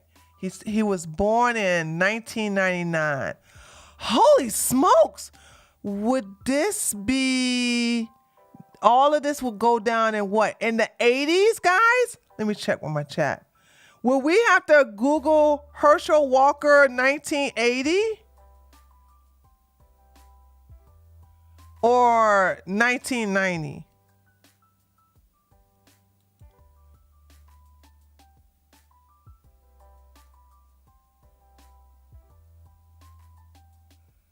What would we have to do? Google 19... Herschel Walker was early 60s.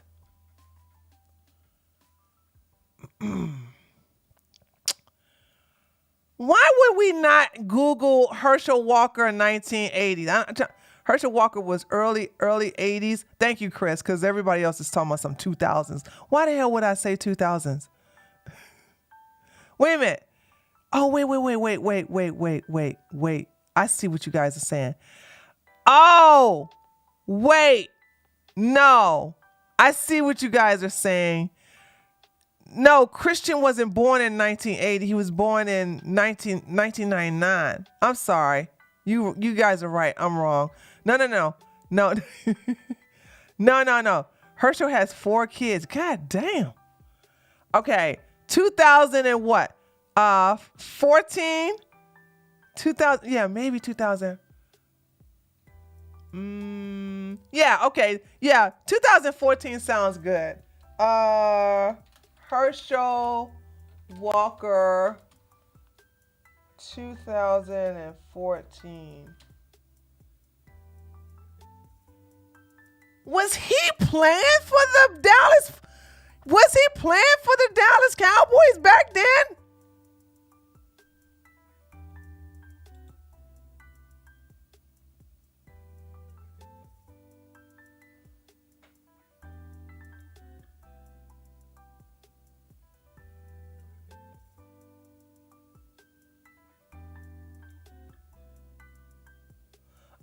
Okay, I see. Okay, guys. All right, I see why the white women like him.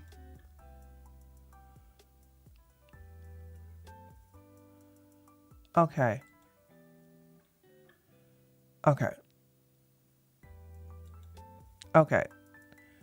Yeah. He's the white woman type. This is yeah. How about you doing, man? I thought I love to.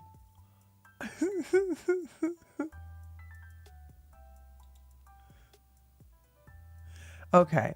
Because if I think about it, white women were into O.J. Simpson. Okay. Monkey see, monkey do.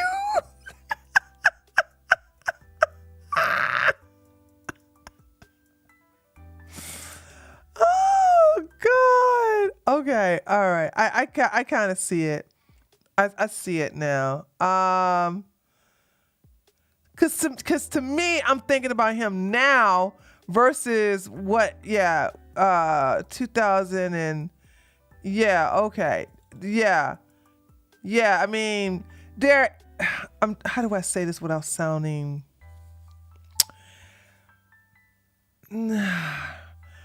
White women would be into him, cause he does fit the stereotype. He's big. How tall is he? What is his height? There's a height.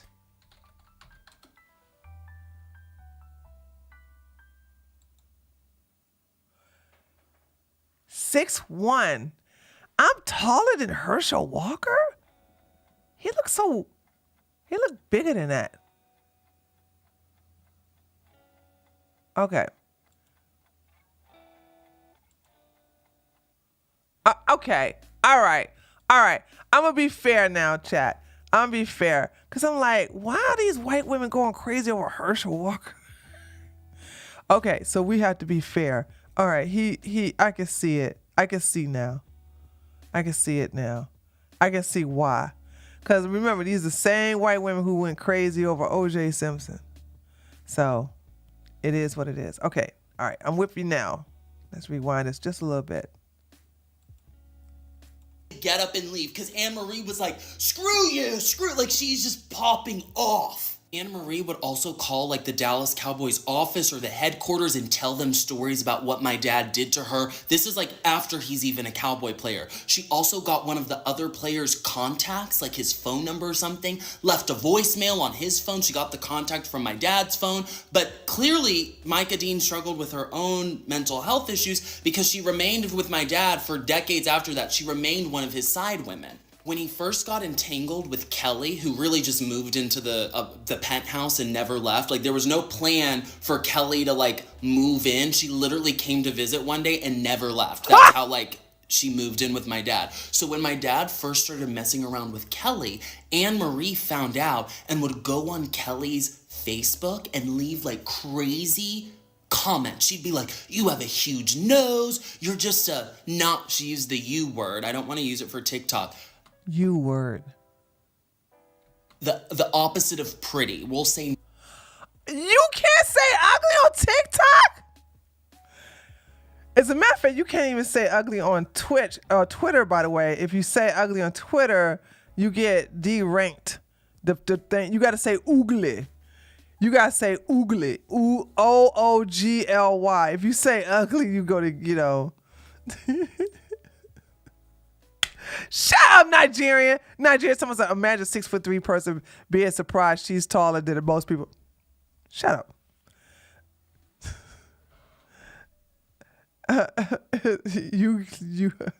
Yeah, you can't say that. I knew you couldn't say the pew pew anymore. I mean, I knew you couldn't say gun on there.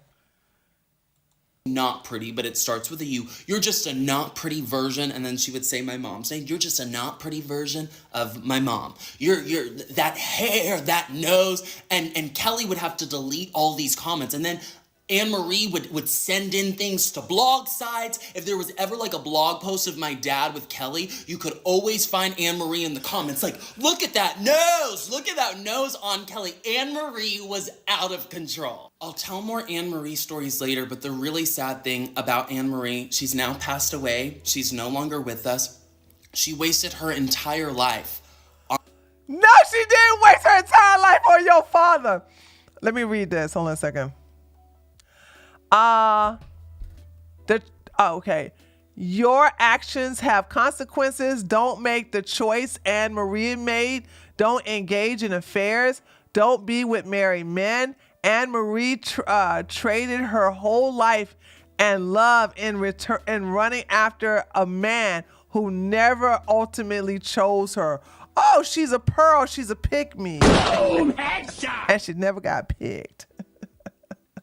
On my father. She never got married. She never experienced true love, I don't think, because she made the choice to waste her time on a married man who was a pathological liar, had his own mental struggles, and she never got her love story. That was based on her choice, and so I'm encouraging you, don't you ever get with a married man. Don't break up a family, of course, but also if don't get obsessed with his lies. He's lying to you. He's lying to you, and he will waste your time. You should never be with a married man, sure, but if just selfishly for you, I'm saying don't do it for your own sake. It will destroy your life.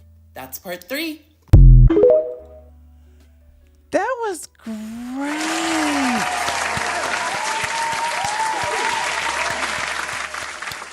So we'll watch part 4 and 7 tomorrow, chat.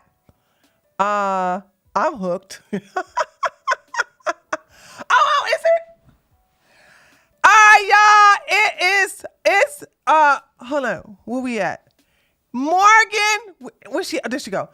Happy birthday to you. Happy birthday to you. Come on, y'all, give her some cake. Happy birthday, dear Morgan.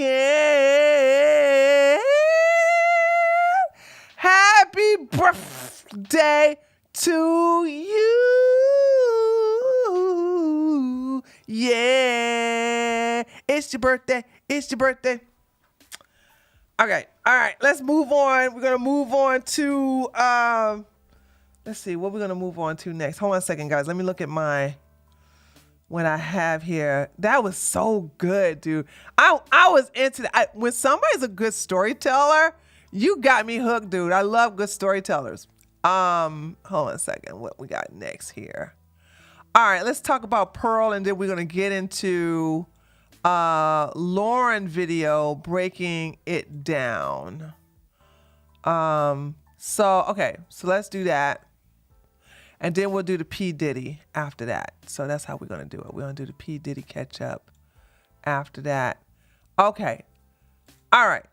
So let's go look at Pearl's channel that is dying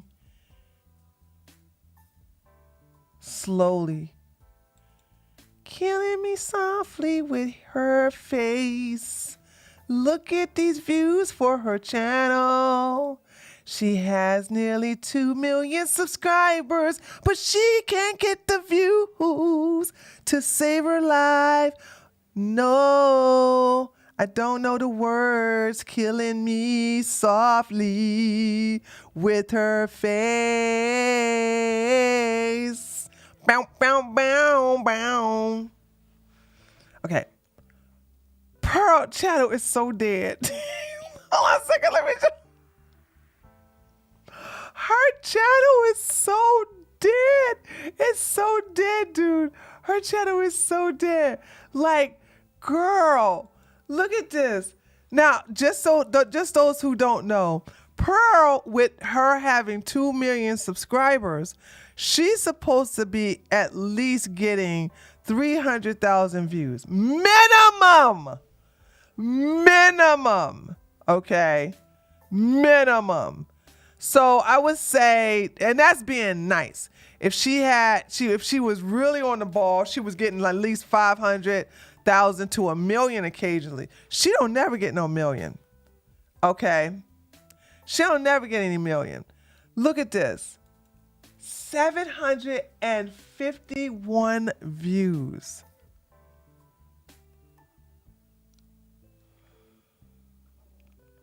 19,000, 7,000, 3,000, 9,000, 28,000, 11,000, 47,000. Like, girl, what's the one with the Candace? The one with damn! Even the one with Candace ain't even getting no view. 21,000 views, 52,000 views, 6,000. 11,000. So, Pearl, here's the deal, girl. Your channel is, where is my rest in peace? Did I get rid of my rest in peace? Oh no, I gotta put my rest in peace up in here because it's gone. Oh, I must have didn't transfer all of my sounds onto my new Stream Deck. Okay, I need to go find my rest in peace one. So yeah, Pearl's channel is DEAD. All right. And she's not getting monetized on her tweets. So, but like she can fall upwards because her daddy gonna give her money. Anyway, shout outs to Lily. I was just listening to this part. I didn't get a chance. Lily recorded Pearl. Pearl had a Twitter space of them talking about Steven Crowder and Jared, not so gay Jared, not gay Jared. The whole thing when he released the video and everything like that. So shout outs to Lily for recording Pearl's part. So Pearl is getting a little schizophrenic. Pearl getting crazy, by the way. And I want y'all to know, Pearl is losing it. And I think that's the reason why she's looking a little bit more old. You know what I'm saying? So yeah, she looking a little rough. She's looking rough. She's looking a little rough. You know what I'm saying?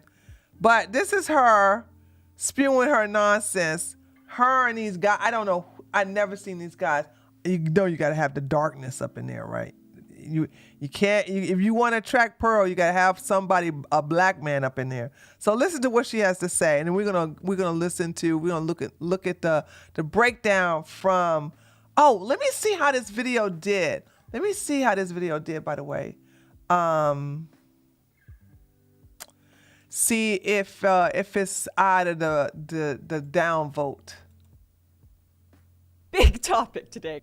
Okay, not bad. It's not bad, guys. Hold on, let me take a screenshot so you can see. I cannot believe they are trying to mass downvote her video. But she got more likes than actually, let me like the video on this channel here. Okay, hold on guys, let me show you.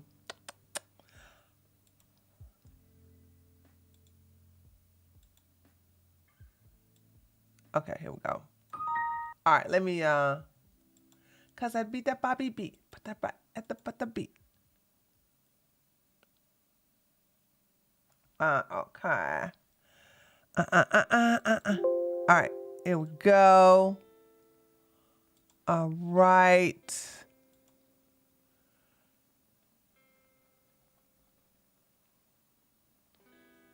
Okay, here we go. Okay, guys, let me show you what you did so far. I'm so proud of you. I know a lot of other people did this too, but I'm sorry. So look, she's about out, right? Look at there. Let me enlarge it for you. So, not bad. Right, chat? Not bad.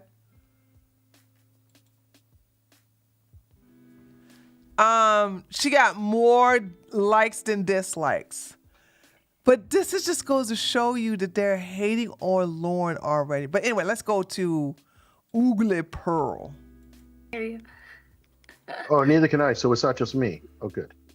Yeah, I don't know. Okay. Okay, I'll tell you guys what my theory is. I'll tell you guys what, while he fixes the audio, I'll tell you guys what I think happened. Now, just so you know, this is my speculation. She does that all the time. This is my speculation. I'm guessing here. This is not what actually happened. So she wanted to make sure she cover herself legally because she's about to get sued. Okay, so some of this is speculation. This theory is not fact. But what I think happened is Hillary went around calling Stephen an abuser. A bunch of white knights and women. First of all, let me just say this. Hold on. Do you guys know how too nice Hillary is? Did you see how I messed up my face when I said that? Chat. Thank you, Joe. Appreciate it. Did you guys see me? Watch me now. She too nice. She too nice. Cause guess what? Not one time did she label him an abuser in the court records.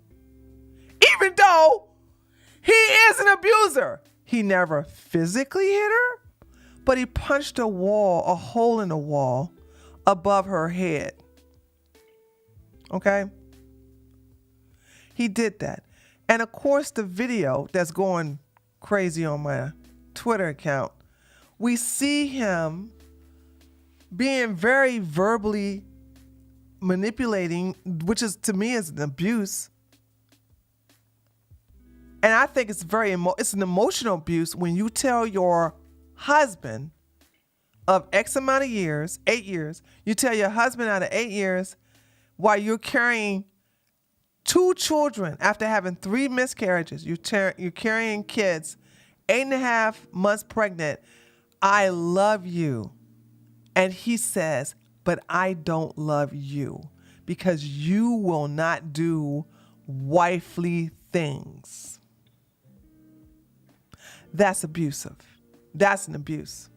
Now, I don't expect young boys on Twitter to know the difference between abuse and having an argument. Also, I reject this notion that all people have arguments like that. You're just telling on yourself. And I'm gonna call you out, not you in the chat. I'm just saying people on Twitter are like, this is normal. Okay? I said, you just learn about the toxic behavior from your parents. They were trailer trash, you were trailer trash. Because this is white people talking about that. You trailer trash. You trailer trash. So my thing is that, he is abusive, but Hillary never said that. I say it. My followers say it. A lot of us who've seen that video, we say it. So I don't understand what Pearl is talking about. In my opinion, Hillary is too nice. She too nice. Cause honey, let me tell you something. I'm like, you want to play dirty with me? That's just my game. I'm your huckleberry. I'm your huckleberry. I'll go as low as the hell level to get back at you, baby.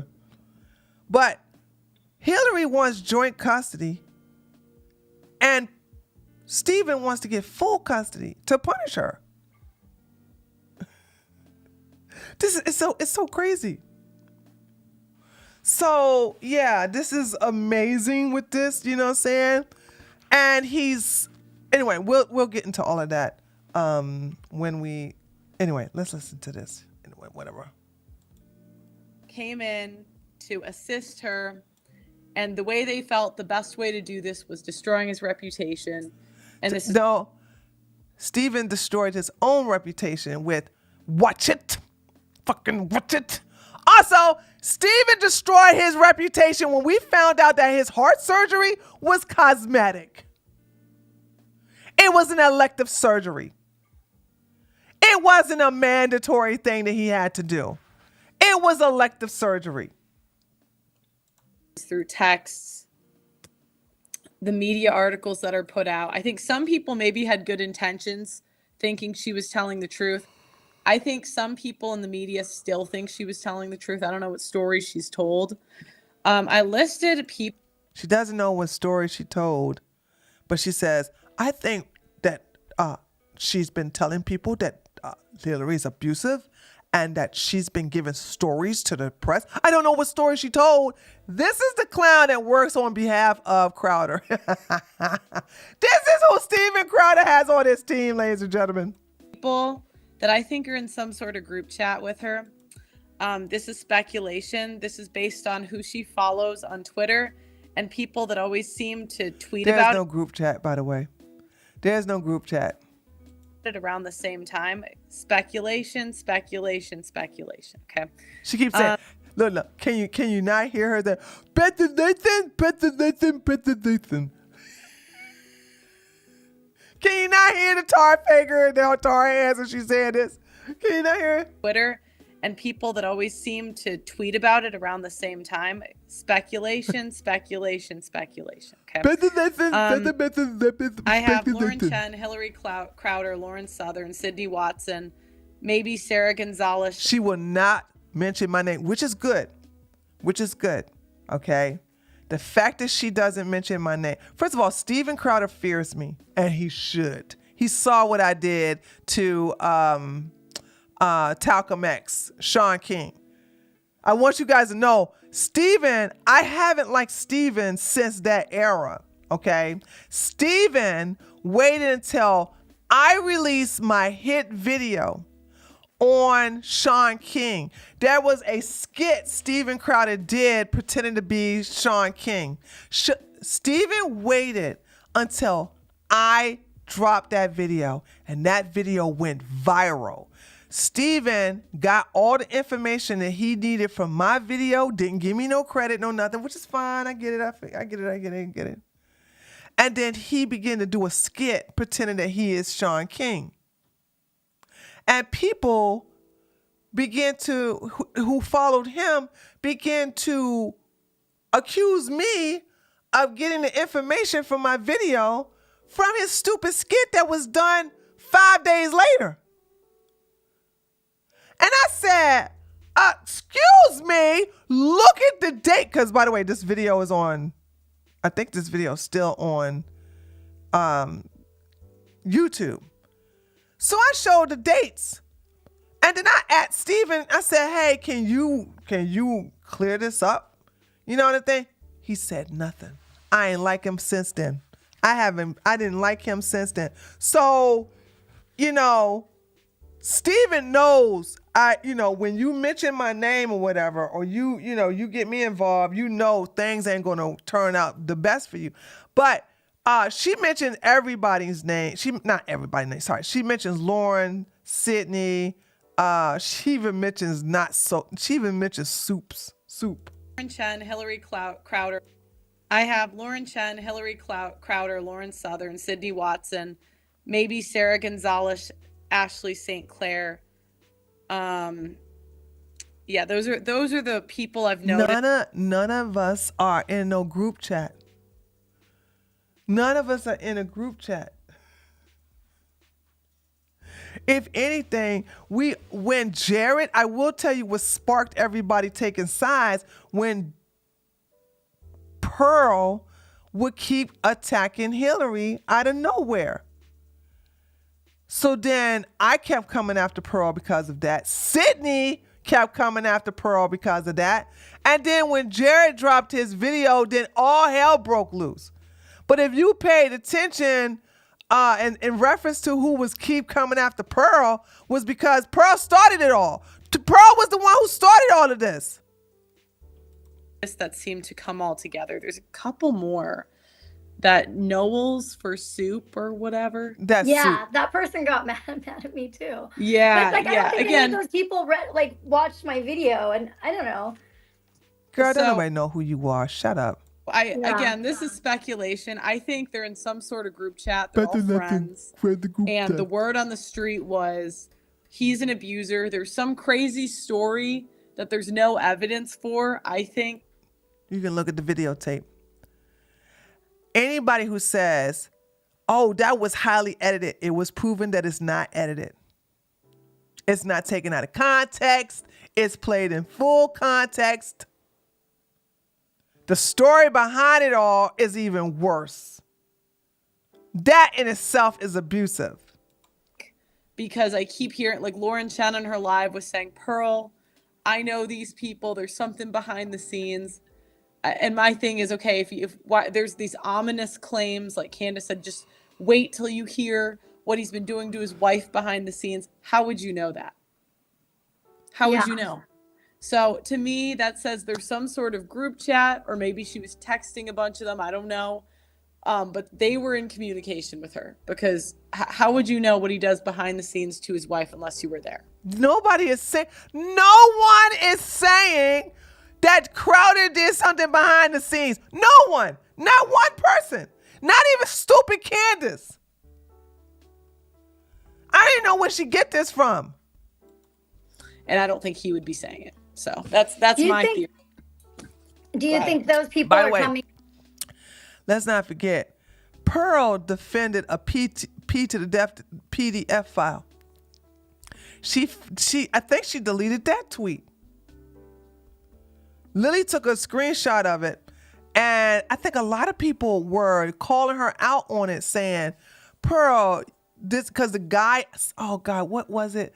The guy got out of jail, and did he do a murder suicide? I don't remember. But, she defended this guy. I was like, that's Pearl for you. I said, she is it. As long as you keep hating women, as long as you keep coming after women, you're going to get older and older looking. Okay? Together to do their own. Because remember, I want y'all to go look at my videos last year when I was clowning her about her face. She only had that little bag underneath, well, let's say luggage. She only had luggage underneath that left eye. Now she got luggage underneath both eyes, along with some wrinkles. Like, she's aging really bad. And what amazes me is that she got floppy titties at the age of 27. These are all media personalities, right? Who I'm sure would love the deal. I wonder what, but why would they all be coming together unless they were all really close friends? Or something? Yes, he self-deleted, Lily. Some value to them doing that. I wonder what the payoff I'm sure. is. I think the lawyer, I'm sure pushed it. The Brian Friedman. I'm sure he found every person that didn't like him or whatever. Being his wife, I'm sure any person that didn't like Crowder. You find. Mm-hmm. Yeah. So I'm sure that's one thing, and I bet there's people that think they're doing the right thing. I bet there's people that think he's an abuser, that really think it. He is an abuser. Because that's what happened with my whole Chuck Liddell thing, is that they she thinks that, I guess, based off what the girl says. So that's what's tough. But do you really think that all those different media personalities are such good friends? I Yes, have a I feeling to do. doubt that. Really? Yes, because they've known each other for years. I mean, Yeah. Crowder hasn't always been the Crowder of now. Crowder Okay. in 2014, Crowder in 2013. Hell, Laura Southern was bigger than Crowder for a bit. If you look at the overlaps in the time, Okay. This and is good info because I don't know this. What you gonna do about it? This woman is a nobody. That's why I refuse to tell you her name, y'all. She is such a clout shark. She got so many followers, though. She got so many, she got 6-digit followers. But when you go to her Twitter, it's like crickets and owls. Like she's getting, she's like Pearl. All these followers and no engagement. Y'all see how Pearl ain't hardly getting no views on her channel? That's how this girl is on her daggone Twitter account. Like, I saw those big follow numbers. I was like, wow. Then I looked at her daggone engagement. I said, oh, what in the world? Oh, my God. you have to really, really go back several years. Real because bad. this is Listen, this woman is in, maybe 500,000. I get more views than her with my 17,000 followers. Like, that's just bad. That's just pathetic. Crowder came on the scene, I think, at 2012, 13 time frame or whatever, when he was arguing with Amy Schumer on Fox, and he broke out on his own. I don't know the exact year, but it was around that time frame. But he has grown immensely over time. Lauren Southern was, Lauren Southern was huge, like Sargon of Akkad level or beyond. Then she got thrown off of Patreon, same time as Sargon of Akkad. That led into She was still huge. No. She was still huge. Lauren Southern, when Lauren Southern just got out of the scene to be a trad wife and a mom, that's when she declined. Out of sight, out of mind. That's what happened with Lauren. This is back with Ruben in 2014 or so. Pearl, I don't know if you know about all this, but nope. Yeah, I just noticed Pearl wasn't around. Hello, Pearl didn't come on the scene till 2024. Pearl didn't come on the scene, Manosphere scene till 2021. I just noticed they tweeted. I just noticed a lot of them tweeted at the same time. And I felt like, oh my God, we are tweeting. Crowder was trending. Jared had just released his video. Of course, we all gonna tweet at the same time. God, man, so glad she ain't gonna have no kids. that they're buddies. oh yeah, I think that they all know each other. They've kind of gone up through the field together. Lauren Southern has her own kind of Me Too thing that went down with her husband. I don't know what was going on. And Me Too with the husband. They're going through a divorce there. Wetback. Not a wetback. What do I call this guy? I guess I can call him Tyrone. I keep using Tyrone too much. I need to use another name. What do we call this guy? We call this guy. Give me a name, guys. What are we gonna call this guy? How did Sargon get booted? The Patreon booted all of them because of the fact that they were ruckus. No. Patreon got rid of most of them because of the fact of their political leanings. That's what it was. Patreon was very, very, very, very woke. Pookie. Y'all give me same old names. Let's call him Buckethead.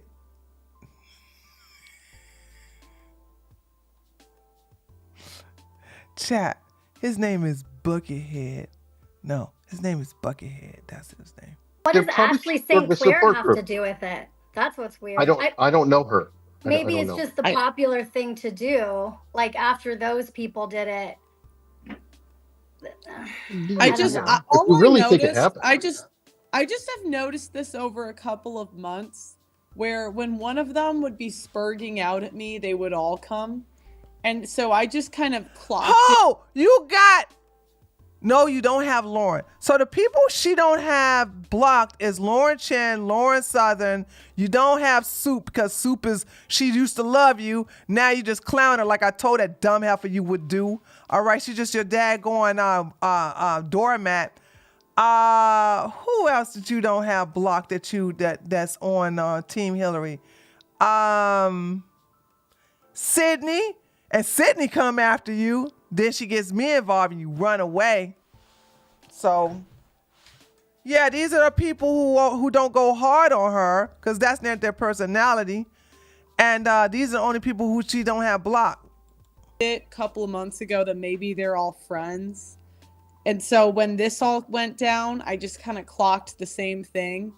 And then I also looked at, because the thing was when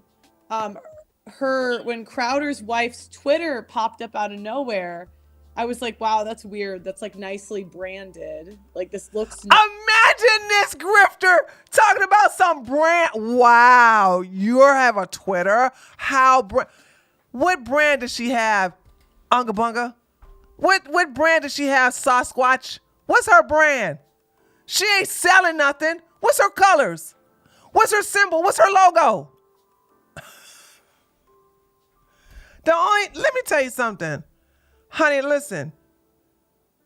That daggone Twitter is too nice. I can't even take it sometimes. I'm like, I don't want to hear about trusting the Father and he shall fit. I don't want to hear that. Because it's very wholesome and Christian-y. Christians, if you want a place where you can feel nice and loved and blah, blah, blah, that's her account. Okay, that is her account. That Gerald viciously showed, and I told y'all, he showed that viciously on purpose to send a hate mob after her.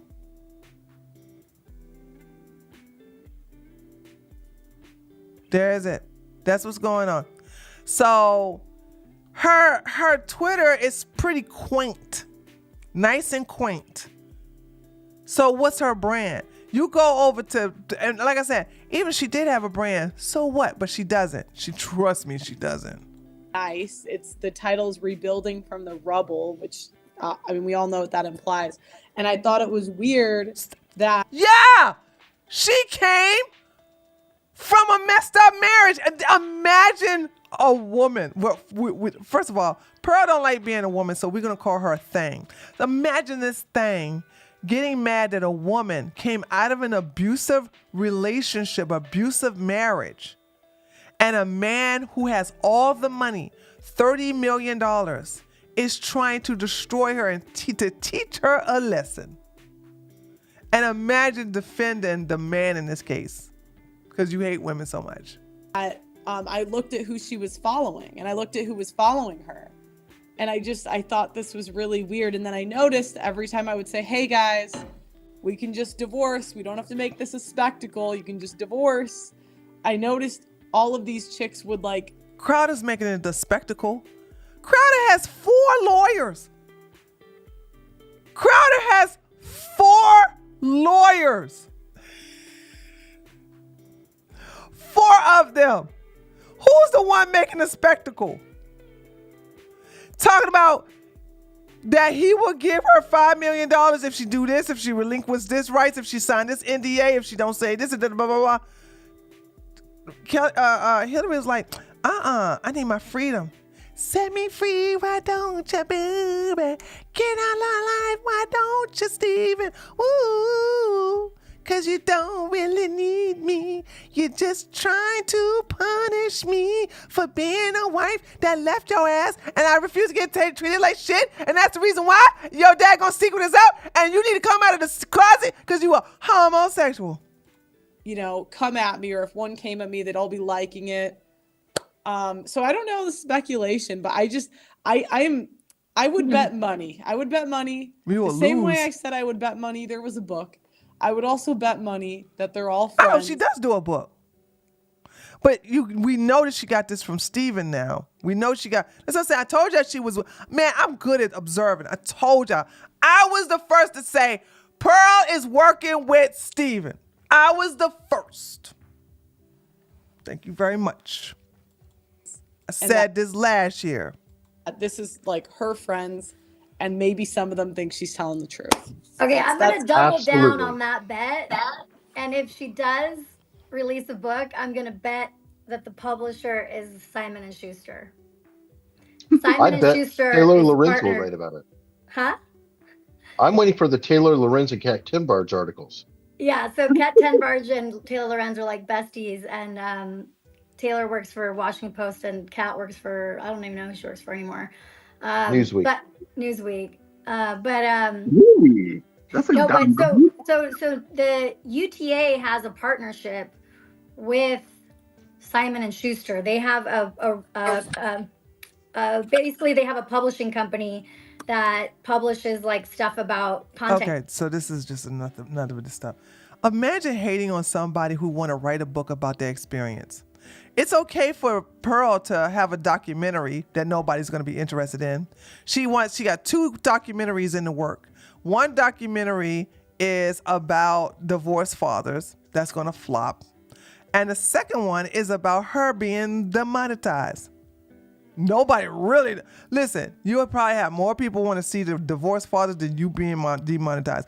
Nobody cares. So she can have a documentary, but Hillary can't have a book. I want Hillary to write a book. I know someone who can use that book. The documentary that's been in the works for, oh God, get somebody type. Oh, dude, I hate YouTube. Thank you. The documentary that's been in the works for how long? 2 years. 2 years, says Lily. She can have her own career platform, shedding on women, but Hillary can't write a book. Really, Celine, it's called hypocrisy. She can listen. This woman, listen. When you look like Pearl, you are hella jealous. All right. So if she does, oh, I'm sorry. Now let's go to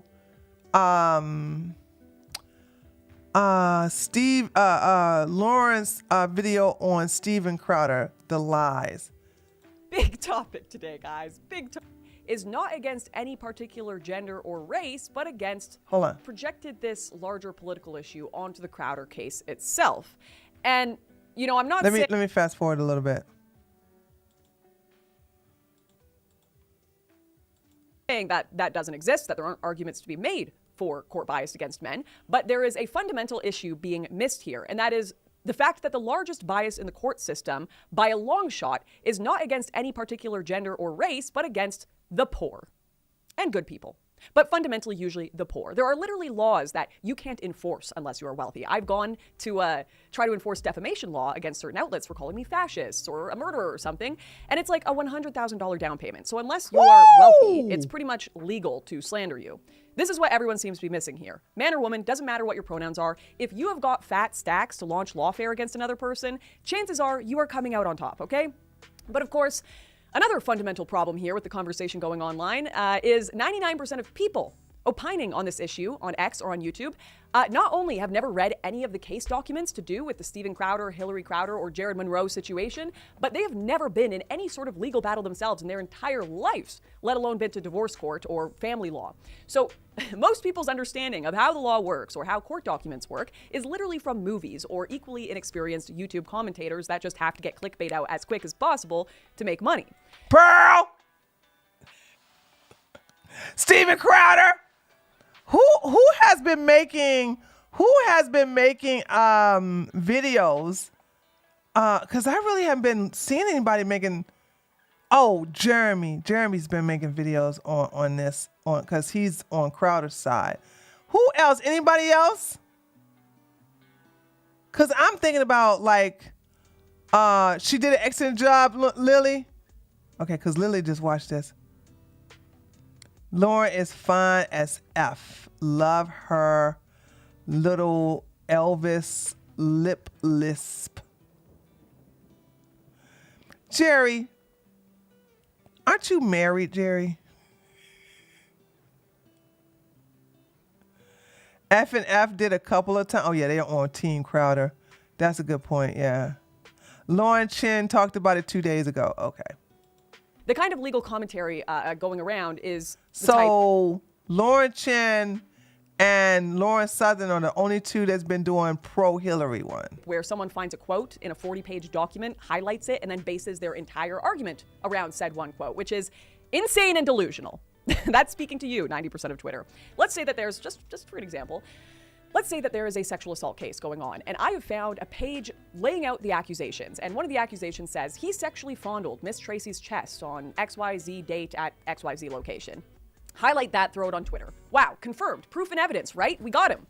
No, because page 30 of this document could be this man's rebuttal completely stating not only had he never met Miss Tracy. Is she about to tear up Gerald, showing those out of text statements on Steven Crowder's show?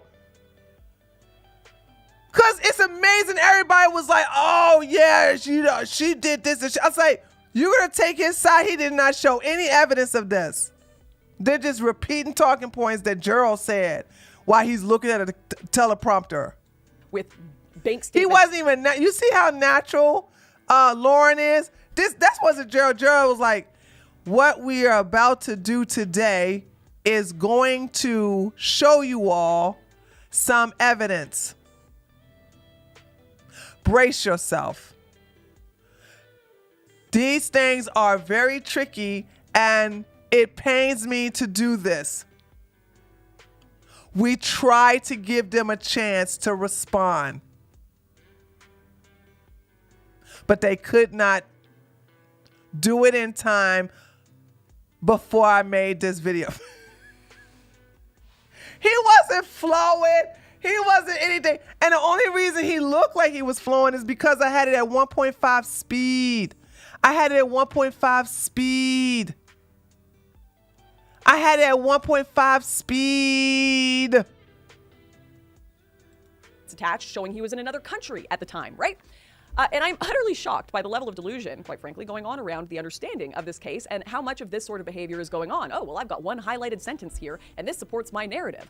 But on the other hand, as shocked as I am by people's behavior, I suppose I shouldn't be that shocked, because I recall some of my first sessions going in with lawyers and having them laugh in my face at my opinions of the legal process, both in family law and otherwise, that I had obtained from following online legal commentators, that I had obtained from popular sentiments within conservative or right-wing spheres.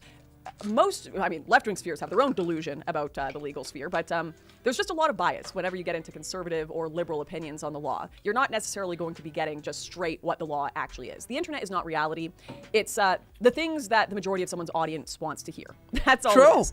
This is true. So anyways, I have taken a lot of time to sit through and read the documents, all of the documents that have been leaked around the case. Some of them are more public than others. Some of them you had to really get into the dredges of the dark web and random Twitter links that are going to give you viruses. But I have sat and I have gone through them with my research.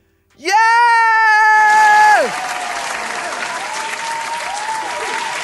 Tell us something good. Ow. Okay.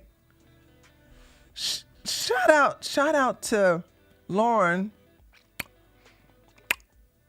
I wish you was doing this live. I'd give you a super chat for your troubles.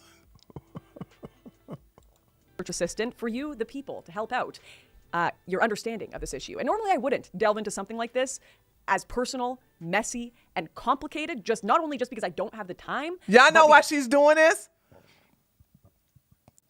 Because they pissed her off especially Pearl. They pissed her off on Twitter. They pissed her off on Twitter. You know what I'm saying? That's why. Because look at who is that keeps singing with the look. Chris keeps singing my songs every time I say him. So he must be Generation X. It's someone's personal life. And any divorce, I think, is a really, really sad thing. I really do. I think. Oh, really Tim pissed her off too? Tim the fool pool. Tim the beanie man, Tim the little tiny ding-a-ding, the ding-a-ling-a-ling-a-ling. I didn't know that. Or did I know? I'm not sure. But it's become such a massive subject within the political sphere, and there's so much information that is false, like blatantly false, that can be debunked by even just thinking about it for more than 10 seconds, and it's being spread around to some people who I really respect and that are just repeating this over and over again.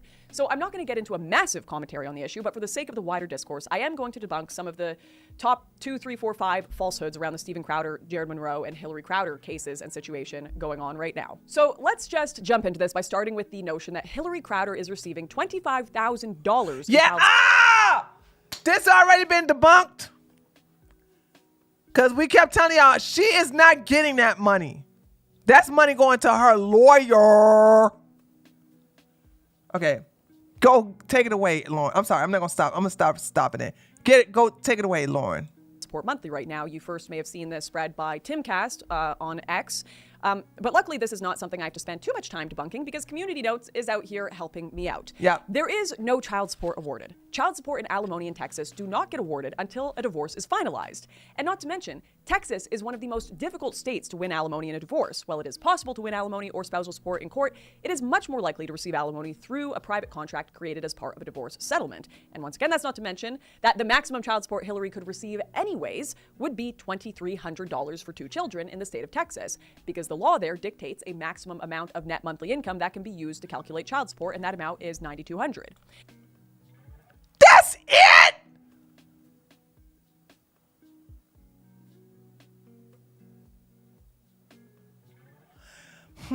So let's talk about prenups, ladies. I told you I am pro prenup, except if both of you and your man are both like don't have nothing. You see what I'm saying? But if your man got a bag and you ain't got no bag, and he wants you to sign a prenup, you better put in there, get your own lawyer and put in there something that is way more than that for your children and child support. Notice how Pearl is not addressing any of these points. Yeah, cause they stupid, Lily. I don't understand what you expect to be mine. They said this was Texas. Yeah, they're in Texas. The divorce is in Texas. $2,300? That's the maximum she can get for every child, each child? So that means she can only get like $4,600 for them kids? He's a millionaire? 30 million? Wait a minute. No, Martha. No, that's not what she said. Hold on. Did I? No, she didn't say 2,300 total. No. Let's rewind. Why? I think she said 2,300 each. Would be $2,300 for 2 children in the state of Texas. Oh, you were right. Oh my God! What are you? $2,300 for both of them?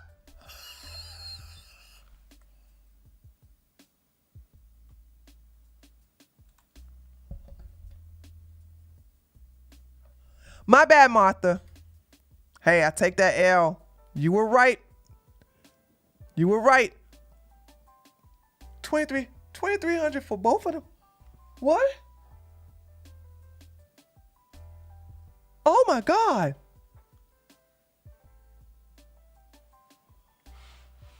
Shoot. Georgia. Georgia. That ain't like that in Georgia, baby. Because the law there dictates a maximum amount of net monthly income that can be used to calculate child support, and that amount is $9,200. Now, Tim and I had a bit of a back and forth on this, in which he claimed Crowder shouldn't have to fund anything, not even her legal fees, because that's his money. He's the rich one, not her. But the problem with that, in my opinion, is that Hillary actively quit her job to support Stephen upon his request to build up his company and his life. She actually went and followed the trad life that they both advocate. No more trad life. Say no to trad life. That trad life is a trap, baby. That trad life is a trap. Get your bag. Get your bag. Even if you stay at home, I do support women staying at home, taking care of the kids. Get your bag, baby. Get your bag on the side, man. Get your bag on the side, dude. Do not. Somebody made a very good comment on my replies. They said, if you give a man the power to feed you, you give a man the power to starve you. So prophetic, right? That's so powerful.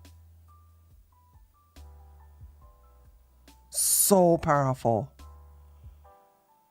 I was like, wow. So glad I was raised the way I was raised by my dad, man. You know what I'm saying? He ain't shit. He was a terrible man to women. But whoo-wee, I said I will never be like the women in his life. Ever. Ever. It would be pretty strange to suggest that she has no right to any of that money, unless Tim or anyone else is trying to make the feminist argument that every married woman should have a backup plan and secret finances stashed in case their husband... Feminism! Woohoo! Look. I'm pro-feminism now. Hold on. Nobody has drove more women into the arms of feminists than these clowns on the right. No, I kid you not. No one has drove more women. Never in my life. Let me finish my sentence. No one has drove more women into the arms of feminists than these clowns on the right. I have never in my life thought that I would be embracing feminists. I know they want to call us that as a slur, but I'm like, baby, yeah, I'm going to look out for me. I'm going to look out for my sisters. You guys are trying to take our rights away from voting. You guys are trying to enslave us. I can't work. I'm just a baby machine. I'm here to cook, clean. I'm just nothing but a daggone sex doll. I have no independent agency whatsoever. Look at how Stephen treated Hillary. This idiot was making his net worth is $30 million. But what did he do? He made sure to have only one car. One car. And if Hillary wanted to go somewhere, she had to use his Uber. Because what? She had to quit her $500,000 job. She had to quit her $5,000 a year job. By the way, she helped him financially initially. She had to quit her job, move out of the state so she could be helpless, like a slave. Dude, I keep hearing all these horror stories from these women. And here it is. What do Shira 7 say? What do Manifest L say? What do the feminists say? Get your own bag, girl. Never be a person dependent upon a man, because he can take all that from you, and then next thing you know, you be struggling and surviving bad times, hanging in the child line, bad times. Ain't you hate you got them? Bad times. Yeah. 500K job. What did she do? She had an intern. I did a video. You guys need to look at my video. But I'm not going to get mad because the video's on my political channel. I should upload it. You know what I should do? I should take that video and upload it to Twitter. But Hillary had 2 jobs. She worked as a manager for her father's furniture business, and she had her own interior designer business that was making ka-ching, ka-ching, ka-ching. Homegirl was rolling. She was swimming in that money. Do-do, do-do-do-do, do-do-do-do. She ain't need no daggone Crowder with his old corny ass. He was doing that stand up. Homegirl was making her money. She quit her job for this idiot because she a good Christian. She a good Christian. And a lot of these clowns tell me something, ain't nobody make her. Yeah, he did. He made her quit her job because they're a good Christian. I'm sorry. We're supposed to be listening to this. But no, I think I need, hold on, let me find that video. Because that's on my political channel. That's dying. I gotta do something so it don't die completely. Oh, Willie Mack got a new video on Caffles. That was 3 days ago? Okay, we're gonna have that for tomorrow, guys. We're gonna have this for tomorrow. Okay. All right, hold on a second. Ooh, we got a lot of content for tomorrow, guys. Let's see. Crowder. Divorce. Right here. Here we go. Right here. So, Steven Crowder. Ooh, it's 32 minutes. I'm just going, there's no way I can upload all this. That's too long. I'm going to probably have to take some parts out of here. But wait a minute. On my...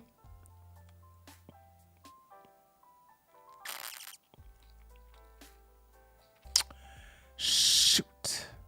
Okay, hold on. I got to look into this later, chat. I talk about her history. You know what I'm saying? I talk about her history. But anyway, yeah, this is the thing. So, you know, if you are, listen, ladies, listen to me. If you want to stay home with your children, I support that. But always have a side hustle. Find ways of getting your coin. Find ways of making money on your own. You know what I'm saying? I mean, I don't want you guys to think you're just going to do this because if you get divorced, you're going to have a bag. No, absolutely not. You know what I'm saying? What I'm saying is that, you know, it's nothing like having that security because, you know, you want that peace of mind there just in case. It's like insurance. You know, you may not use it, but you have it there just in case. So just keep that in mind. Because if things do go down, you're not asked out. Just doesn't want to show up to the birth of their children, cuts them off from their accounts, and hires a divorce attorney behind their back, because that's what happened to Hillary. Should she have been secretly planning behind Stephen's back this entire time to hide money away from him that she was earning and supporting him? Yes! Yes! That's what y'all should do from now on. You got yourself, you quit your job, and you helping out your man and he making millions, you better start sneaking. Listen, you think Shira 7 don't do that with her millionaire husband? Shira 7 says she be taking a little bit here, a little bit there, and put it in another account just in case for safekeeping, just in case. Anyway, sorry. Accounts and hires a divorce attorney behind their back, because that's what happened to Hillary. Should she have been secretly planning behind Stephen's back this entire time to hide money away from him that she was earning and supporting him and backing up his career, making him meals and doing his, behind the scenes louder with Crowder? Is that what she should have been doing? Yes. Now, once again, I think this is a strange argument for traditionalists and conservatives to be making, but you can. That is not more traditional. It's not more traditional. Tradition is a fiction. It's fictional. Tradition is no more. I don't. There's no such thing as traditional. Everybody who's in a trad life, them suckers come from whole life. There's no such thing as traditional. 3 baby daddies and all that other stuff. All these kids married to a black woman. Then all of a sudden you cheat on her with your daggone white hoe trailer park girlfriend. Then you end up divorcing your black girlfriend, your black wife, and you marry the hoe. There ain't no tradition. Okay? They're not conserving anything. It's dead. Conservatism, all that stuff is dead. Make that argument. All women should have backup accounts that they're hiding from their husbands. But I think within the ideological sphere that both Hillary and particularly Stephen come from, stay-at-home mothers and wives are supposed to be considered very important and integral roles to a family that contribute plenty to their success. So anyone who is claiming to be a fan of Steven Crowder's work, a fan of the traditional family, that is now coming out here on Twitter, which I'm seeing en masse, and arguing, why is she asking for money? All she did was sit around. She was so useless. He earned all that money. She did nothing. I think that's pretty telling. She had 3 miscarriages. What is this? I can tell absolutely none of you all have read the legal documents published by Current Revolt, and it's simply not worth engaging with you. He is paying for all her legal fees. No. There are multiple cases going on. The $25,000 is going directly to the divorce lawyer. $25K Crowder should never have to pay. The woman who made it possible for him to make his millions is not entitled to have her divorce lawyer paid for. That's insane. That only shows women should never become single. What is this? Stay-at-home mom. That's to become stay-at-home mom. Never let him have full monetary power over you. Yes. The woman who made it possible, what did she do exactly? Sit at home and complain? Now this guy right here, he an incel. He mad 'cause he don't get no pussy. He don't get no pussy. You know what I'm saying? You can always tell the incels don't get no pussy. This is one of them. I got him blocked too, I think. Of what some of your ideologies actually are. You've got this split. You've got half of conservatives that are like, we love wives, we love mothers, we think you are so important that you need to stay at home and be just contributing everything you can to the household and to the children. And then this other side who seem to be exposing themselves as just, I don't know, thinking mothers are useless, in which case I don't know why any women would be stay-at-home moms. But that was never the side that Steven Crowder or his industry was advocating. So I cannot understand for a second how anyone could be making the suggestion that she just did nothing and deserves nothing. That's not. She had 3 miscarriages.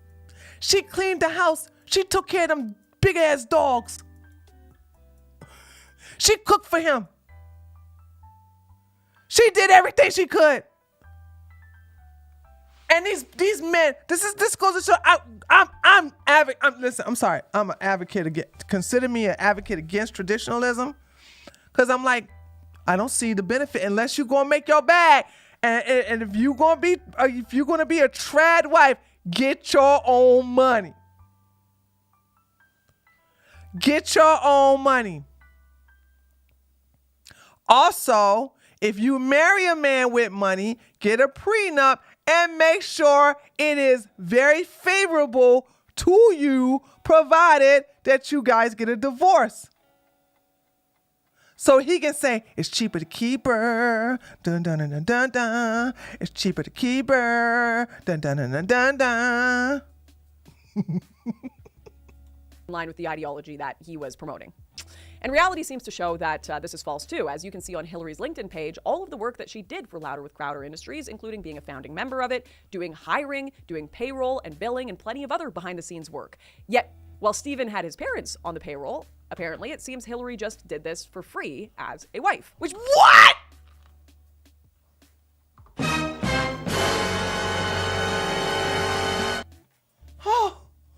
Oh no, she was working for free. Oh my God. No. Not, he was paying his daddy and his daggone ratchet ass mama, but he was not paying Hillary. Oh my God, Hillary was doing, she was a slave. She was a slave, Chad. She was a slave. She was a slave. Oh no, she was a slave. She was a slave. She was a slave. Oh God. Oh no. Oh no. That poor woman. She did all that for free.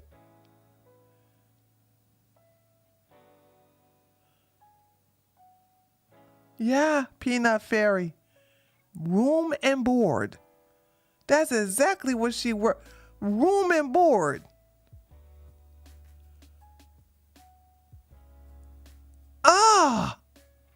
Oh. Okay, sorry. I'm gonna. Whew. I remember an episode of 6 Feet Under where the husband died and his widow was shocked to learn that they were actually broke. So she was middle-aged, widowed, and broke with no skills. Lord have mercy. Lord have mercy. She should get back pay. Good point, Peter. She should get back pay. There's a mistake. You always make sure your name is on the company too. You make sure your name is on the deed. You make sure your name is on the cars. You make sure your name is everything. You guys are together as one unit. Why is his name on everything? The only thing his name should be on is stuff that, what does my husband have that's, well, property that he owned prior to us being together. You see what I'm saying? All right. So, okay. So that's his stuff that he had before we got married, just like my stuff before we got married. Okay. So other than that, no, my name is on that house. Okay. All right. And whatever, this house too is mine, only mine.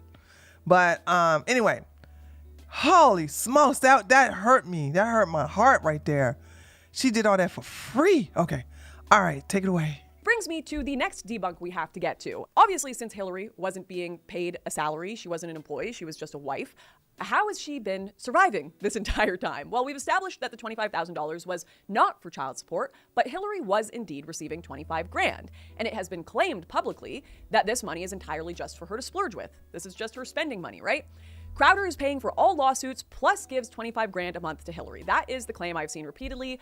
Gerald from the Louder with Crowder team has been saying this. I've had some other Louder with Crowder employees tweeting me with this information. But of course, when you delve into it deeper, it turns out it's all obfuscation from what is really going on. At the beginning of the court case, the divorce case, both Stephen and Hillary were awarded allowances of $25,000. This is pretty standard in this kind of proceeding. However, Hillary was locked out of all of the other accounts while Stephen was not, and I do have the documents showing this.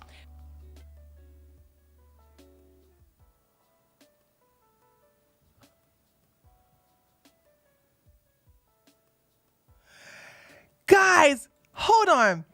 Press 1 if you've seen Waiting to Exhale. Does this not sound like the same storyline on Waiting to Exhale? Didn't that big old monkey do this to the girl? What was old girl? What was her name?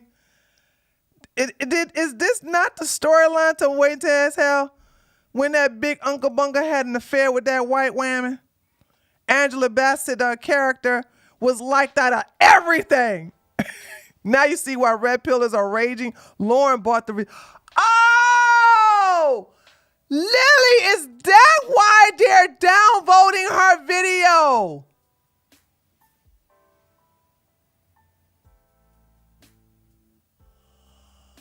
Oh! So you know what I'm going to do? You know what I'm going to do, Lily? I'm going to take a clip and I'm going to promote the video even more. You know how I promoted Britney's video? I'm going to do the same thing with Lauren. Oh my goodness. You was listening to the song yesterday? No, I'm not gonna cry. I'm not gonna cry. I'm not gonna shed no tears. No, I'm not gonna cry, motherfucker, 'cause you done left me here.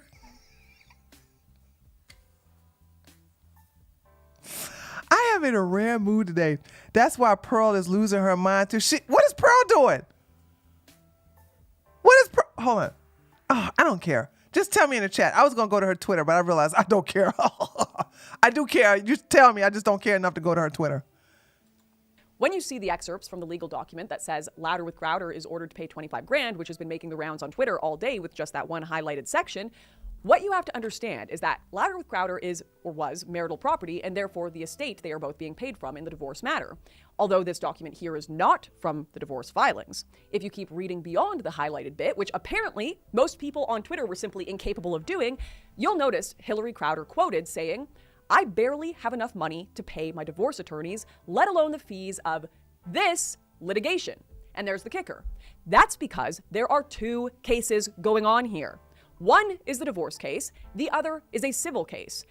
Now, eventually, the court in the divorce case realized Hillary could not afford her divorce attorney and an attorney for the second case as well, and she was going into debt, which is why they ordered Stephen start paying her divorce attorney. So this is where the claim comes from, that Stephen is paying for attorney fees plus an additional 25 grand. The problem is, once again, the obvious obfuscation that implies he's paying for all attorney fees when he is not. There are two cases going on, the second of which Stephen Crowder was not ordered to pay for, meaning even if the divorce was not draining Hillary's account, the civil litigation was. Especially considering Stephen has a multitude of lawyers. I think he's been seen with 6 to 7 of them walking around going into trial. He got more? He went from 4 to 6 more? While Hillary could barely afford one for the civil case with the $25,000 allowance per month going in and out of court constantly. If you ever wonder why I dropped out of my lawsuit against Patreon, which I launched a few years back for banning me from the website for something that wasn't true, it's because the company were able to put through a motion stating that I was going to have to pay for my own legal fees and the fees of the judge involved. And that judge would cost like $5,000 an hour, which obviously I could not afford. Meanwhile, Patreon, having millions and millions of dollars at their disposal to do this, could, and they knew that. I think they knew damn well they couldn't win against me with real arguments, so they decided to partake in lawfare, where they just ensured that I would be drained dry and unable to continue to fight them, which is, once again, the strategy that my lawyers told me they were going with, and is the strategy that appears to be the case in this situation as well, which is where we get into, at some point, the court system isn't man versus woman, and it just becomes rich versus poor. Anyone out here who thinks 25 grand a month is a lot when you're going through a lawsuit with a massive company like Louder with Crowder or with Patreon is delusional. You have no idea what you're talking about. You have never been to court against a large company, and I just don't want to hear your opinion on this issue, seriously. It's just completely out of touch with reality. It sounds like a lot of money when you think it's just for going to the store and buying, I don't know, fruit roll-ups or something and hanging out and paying rent. Not the fruit roll-ups. Oh my God. But when you are going to court against a large company and they're taking you through motion after motion after motion, that disappears like that. Let's just read through some of the court documents here between Stephen and Hillary that kind of show what's going on here in the financial realm. This case is extremely litigious. Stephen Crowder, through his attorney of record, has multiple depositions ordered in this matter, some of which are to be conducted in California and Florida. Travel expenses to include airfare, hotel, and meals will be incurred. Counsel for Hillary Crowder needs multiple depositions conducted. There have been numerous discovery disputes and hearings heard in this matter, with numerous discovery disputes and enforcement issues still pending. The parties were ordered to mediate again for 2 days. The first day of mediation was conducted on October 6, 2023, and the second day of mediation. Okay, moving on. Stephen Crowder has access and control of the majority, if not the entirety, of the assets in the parties and community property estate. Hillary Crowder does not have access to, nor control of sufficient community assets to adequately prosecute her case, the disadvantage of which is particularly troubling in light of the fact that Stephen Crowder has a substantial amount of community money subject to his control, a company through which he can pay his living expenses and his attorney fees and substantial income. Petitioner Hillary Crowder can show this court that respondent filed a civil action against her, her family, her entertainment attorney, and friend in cause number, etc., seeking monetary damages exceeding $1 million. Hillary Crowder does not have the financial resources to defend this. That poor woman. I had no idea. Oh my God. Holy shit, dude. Oh my God. I'm sorry, Lily. You said Pearl said Lauren is wrong because in the UK they give you free. Oh my gosh, she is such a retard. This is in the United States. Please tell me somebody in her replies have what's the civil case for? Martha, the civil case is for, they're saying that because her family has leaked the ring footage, that has damaged his brand and that has damaged his credibility, and he so-called lost money and blah, blah, blah because of it. So they're doing a civil suit in reference to damages to his reputation. It's something crazy like that. But it all stems from the ring footage where he goes, watch it. Please tell me, Lily, somebody in her daggone replies is showing how stupid she is. Oh my God, dude. Oh wow. This is men like this and my ex try to punish you for leaving. Exactly. This is exactly what this is. This is exactly what this is. This is you're gonna leave me? Oh, okay, watch this.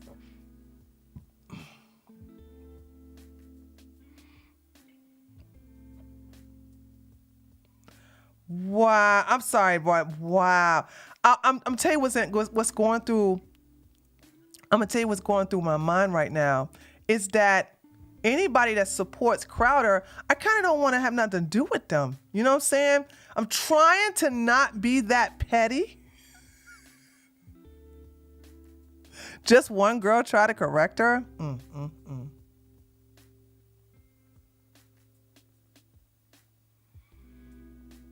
I'm just trying not to be that petty, but I can go scorch earth over this. Petty tree is the best tree. No, cause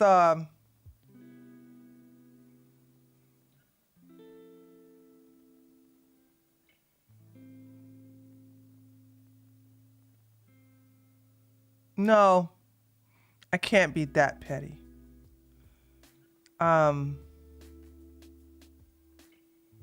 Oh man, it's really hard, isn't it? It's really hard. I'm telling you, she lost it.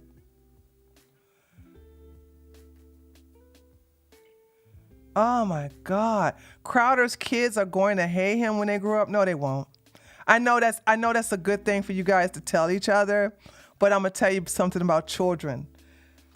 Hillary is not the kind of woman that will share any of this that will make the children feel resentful. No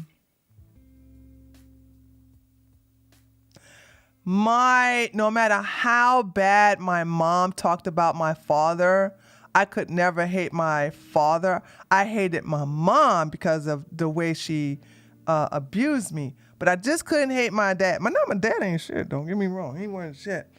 It wasn't until I became an adult. That I don't like him.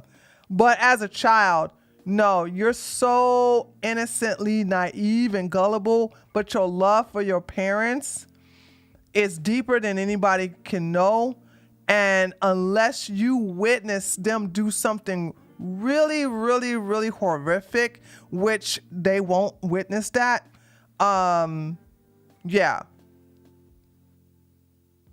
Yeah, they just, no, they're not going to hate their father.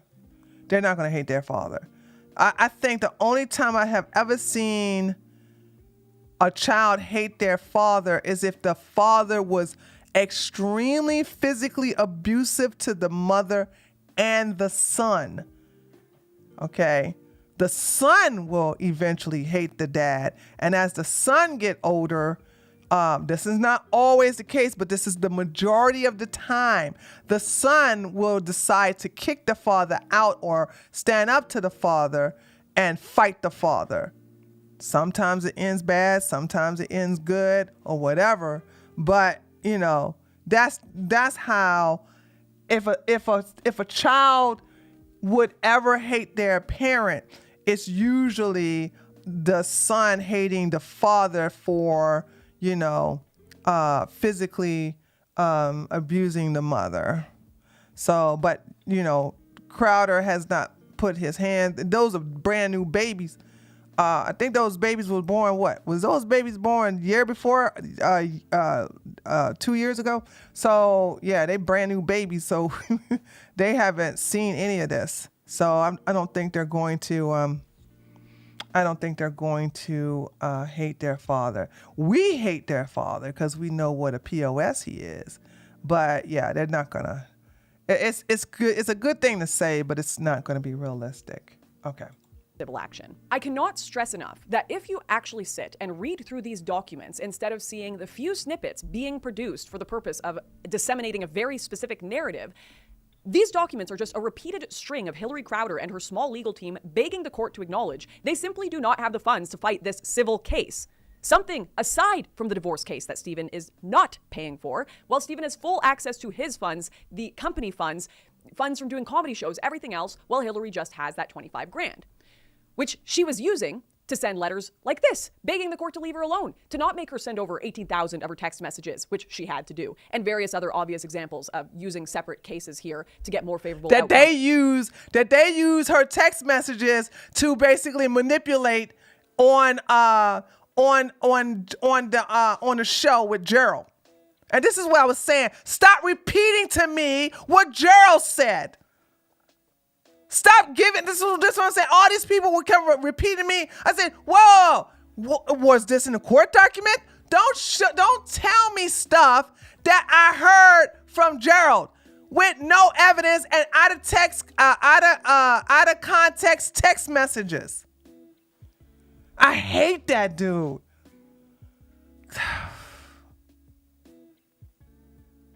Yeah, I mean, anybody who supports Stephen after knowing this, man, this is just as bad as, like I said, I am not down. Everybody, hold on, I'm gonna tell you what I have done. Everybody who has supported Andrew Tate, I unfollowed. Because I really don't follow a lot of people as it is. But there has been several men and women, when Andrew Tate was in jail, they were caping for him.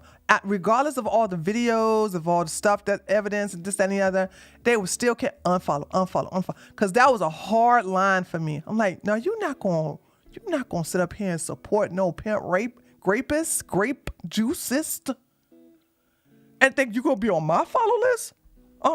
No. So I was like, I cut that loose here. Like this, I hate abuse. Obviously, for obvious reasons. Obviously, I hate abuse. But I also hate bullies, and Stephen Crowder is the bully here. He's the bully. In the divorce and to bog her down with legal battles she couldn't afford and stress and time she couldn't expend. And also, something else important to highlight here is that for the sake of the public narrative, the Crowder team, who, by the way, have never really spoken about this second civil suit until just recently when they needed some documents from it that said she was being paid $25K, they actually Crowder had filed motions to have the case entirely sealed. Luckily, the judge quickly rejected this, but the whole point of that, I assume, was so they would be able to say publicly, yeah, Hillary's getting 25 grand and we're paying for all her lawyers. So there's nothing else going on here. She's just so greedy. Can you believe she wants more than 25 grand a month? What a just witch of a woman, right? No, they're calling her a gold digger. That's what they're doing. They're calling her a gold digger. That's what they're doing. And because I've seen, and I'll block them. Every time I see that, I block them every time. Like we're launching lawfare against her entire family in a totally separate case we're trying to cover up that's draining her bank account and putting immense pressure on her to settle the divorce case with a deal that gets her next to nothing just to be left alone. No. that's just her being crazy and wanting money. And once again, if you read this, all of the documents are literally just her saying, oh my gosh, I am being bogged down. I can't afford this. So no, there is not an extra 25 grand on top of all legal battles being paid for that's going to Hillary so that she can just hire nannies and get manicures. There's 25 grand from the estate, which looks like louder with Crowder because that was marital property, so Hillary's money anyways, and divorce fees paid. And then a totally separate lawsuit that was draining that 25K from Hillary's bank account every month while the Stephen Crowder team used unlimited funds that he had access to wage lawfare against her. The public are being entirely misled by this because there is a financial incentive to do so. People's careers are at stake. Of course, they are going to tell you what they think is going to save the audience. Now, this second lawsuit, the whole, NDA, trying to find out what people are saying publicly about them, this is where Jared Monroe comes in because he's also included in a lot of defamation/NDA potential cases coming up. So let's quickly debunk some of the narratives around that because he just came out and decided to speak up against what he feels was lawfare launched against him for the same reasons. Now, if you don't know, Jared Monroe, or Not Gay Jared, was Steven's co-host for quite a few years until he left the show in August of 2018. At the time, it appeared the split was amicable, having a whole going-away show, but we know now that that wasn't the case. On Tuesday this week, Jared argued that he left Louder with Crowder because it was a toxic work environment, and that he was placed under a ridiculous NDA and non-compete clause that forced him to not even be able to work at other places afterwards for 2 years in media. One that an NDA that he was forced to sign after the fact of leaving at threat of potentially, not being able to support himself or get the freedom that he needed afterwards. There's nothing really to debunk in this section because the Louder with Crowder team didn't even try to debunk what Jared was saying in his video. They really just glossed right over it in their response video, simply saying that NDAs are normal and boilerplate. Not this kind of NDA, I don't think. I've been in this industry for a while, and an NDA that lasts this long, preventing people from talking to their friends about things they experienced privately and stuff that prevents them from getting a new job. That's not something. Imagine having an NDA saying you can't talk with your friends and family about what you experienced at a job. I'm telling you, there is a Me Too story just a brewing over there. Because the fact that Gerald, remember when you guys watched that we watched that video, Gerald kept saying, oh, and he's trying to say that Crowder was teabagging him. Guess what? Gerald exposed him. Like, okay, why did you bring that up? I thought you guys had an NDA. So I was like, if you're going to bring that up, then I bet you, if Gerald did that, I'll give it to you. What did Steven do? If we gonna get down and dirty like that, look, you want to tell us what Gerald did? Showing his ding ding? Okay, I bet you he got more and more and more stories about Steven. I'm just saying, like, there's gotta be more to this. I've experienced, to be honest. That he received a cease and desist from Steven Crowder, from his former employer, and he received a 202 petition, which is a petition for him to be deposed. And if you look at the documents that have been posted online, that includes 15 other people, and the 15th person is like unlimited numbers of unnamed people that Jared said like disparaging remarks to. And essentially, he's making the case that the NDA is overly broad, very restrictive. It goes on in perpetuity, and just fighting the cease and desist and the deposition have put him in debt. And he's already been in debt from the time that he left Crowder, and post him leaving, he was blackballed. So he's raising money in a GoFundMe to pay for his his already accrued legal expenses and his ongoing expenses, which he was trying to file a counter motion to get out of the NDA because he thinks it's unconstitutional. Right. So we do. Anyway, to your point of who Jared is being asked to turn over his communications with and offer testimony about, it's communications with Dave Landau, Hillary Crowder, Brittany White Turner, Sven Tietterman, who I think might be a Sven Computer, who, if you guys have watched Steven's show, you'll know was like one of the little co-hosts, part of the gang for a bit. Courtney Kirchhoff, who I think used to be part with Louder with Crowder team, Edward Parker, Everett Wade, I don't know who those people are, Aaron Luna, Jeremy Boring, CEO of Daily Wire. Jeremy Boring spelled incorrectly. Yes, I did notice that. Natalie Deborah, Corzin, Garrett Morrison, employees and or representatives of the Daily Wire, and current and former employees of Louder with Crowder, and any other individual not currently known to whom respondent has made disparaging comments about Louder with Crowder and or Crowder. So there's just like So that's why Ben gave him $500. He's so cheap though. Cheap. Came on $500. Ben Shapiro, little Benny know he can afford something more than $500. Ben gave him $500. Oh, cheap self. No, Crowder's not hype. Crowder's not paranoid. Crowder is evil. That's how Jews stay rich. You know what? Point proven, Anissa. Okay? Point proven. Okay? basically like Crowder's legal team is just asking for all communications maybe that Jared has potentially brought them up for. And it really gets the Almonds Act. Yeah, I saw that.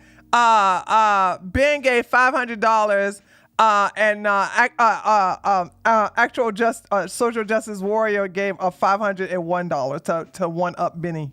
that someone who has been fighting for the First Amendment for so many years would have this attitude towards shutting down someone else's speech. I thought sunlight was the best disinfectant, but I guess not.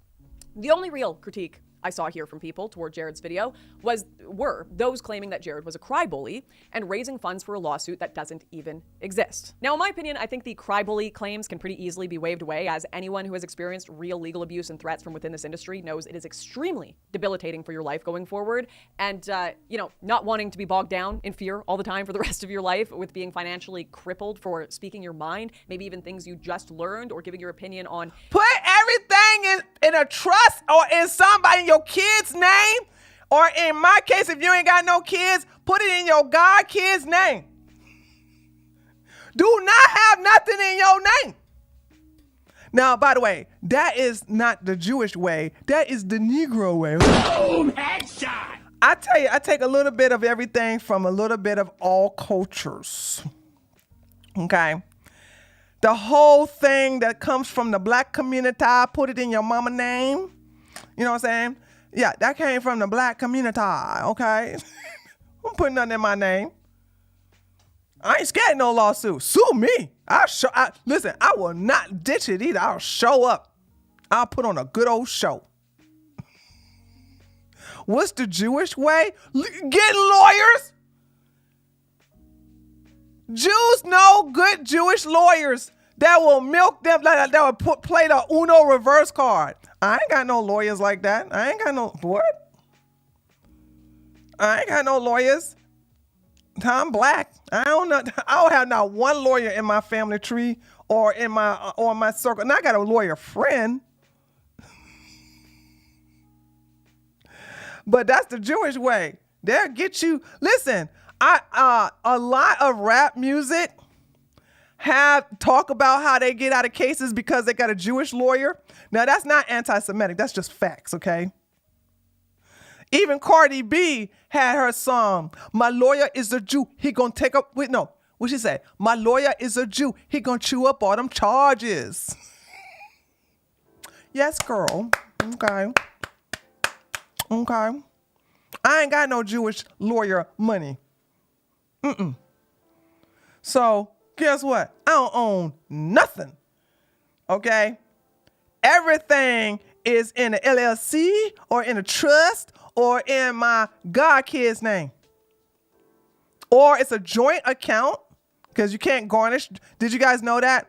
Did you guys know you can't garnish a joint account in Georgia? I can't speak for no other state. Okay, I can't speak for no other state. But in the state of Georgia, if you have a joint bank account with someone else, that account cannot be garnished in Georgia. I can only speak from Georgia. So I'm like, come sue me, baby, and you ain't gonna be able to get a damn thing from me. I ain't scared of no damn lawsuit. Okay. My lawyer is a Jew. He gonna chew up all them charges. So no, dude, that's how Jewish do it. But black folks like myself, I have learned from the black community that we don't put nothing in our names. All right, here we go. Issues that have nothing to do with company secrets. I think that's hardly bullying. If anything, I think it's opposing bullying. But as for the claim of a lawsuit that doesn't exist, that was started by Gerald with the Louder with Crowder team. And oh my God, thank you for the gifted subs. Who got me a gifted sub? Who gave a gifted sub?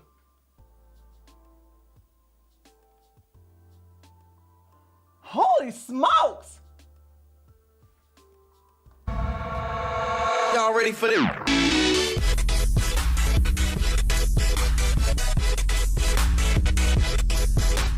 Nick gave 10 gifted subs! Woo! Your Delka got a gifted sub. Turquoise got a gifted sub. Oh my God, these names. Clora got a gifted sub. Took Over got a gifted sub. Francisco got a gifted sub. Dave 8908 Guggis, ACV, Ethan and 474 and Pew Pew Bruh got a gifted sub. Thank you, Nick. Nick got a get this Nick. Thank you, Nick. Make sure you guys, Tree, you blocked me on Twitter. I blocked you on Twitter. What's your Twitter name? Hold on.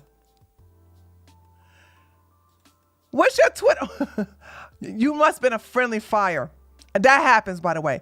Give me your name right now, and I will unblock you.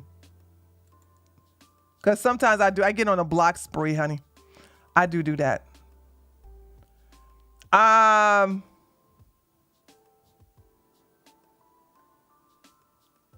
Hold on, I'm waiting for Nick to give me his Twitter name. Or if you don't want to give me your Twitter name over the, or you can just email me your Twitter name. If you don't want to give it to me in friendly fire, Nick, you better.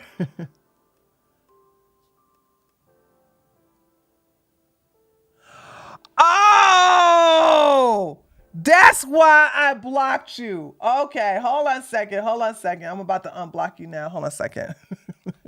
No, don't do, listen, when I'm in a Nick PBBQ,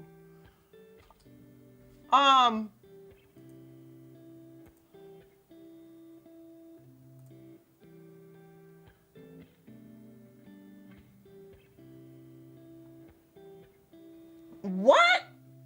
PBBQ, Nick, I don't see no name like that. Hold on. Oh, wait a minute. There you go. Okay, I unblocked you. Nick, listen, Nick.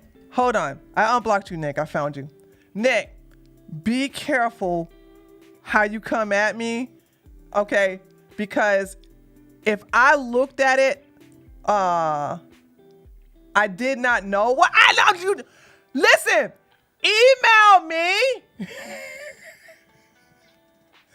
Because I'm a bitch. Do not ask me questions about no Andrew Tate. That's a trigger.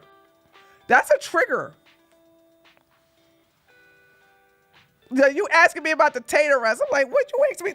Block! All these videos about the Tate, about Andrew Tate, and you questioning me about it? That's why, okay, that wasn't no friendly fire. That was intentional. Yeah, yeah, you meant to get that daggone block, but I unblocked you. You've been unblocked. When in doubt, listen, when in doubt, if you ever want to ask me, stop laughing, Mr. Milky. Whenever you want to ask me about the Tate, because that's a trigger, the crowd is a trigger too, send me an email. Because I'm a blocker. Boy, I'm block happy. So that wasn't friendly fire. I meant to block you then. I didn't know you was Nick though. I'm just saying. I don't be looking at people. Be like, is this one of my taters in the kick.com chat? She did, Mr. Milky.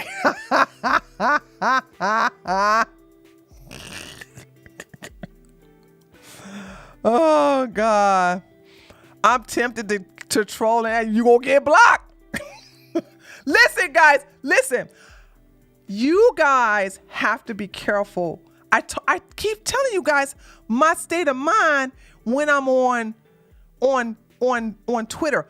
I'm not in a good mood when I'm on Twitter.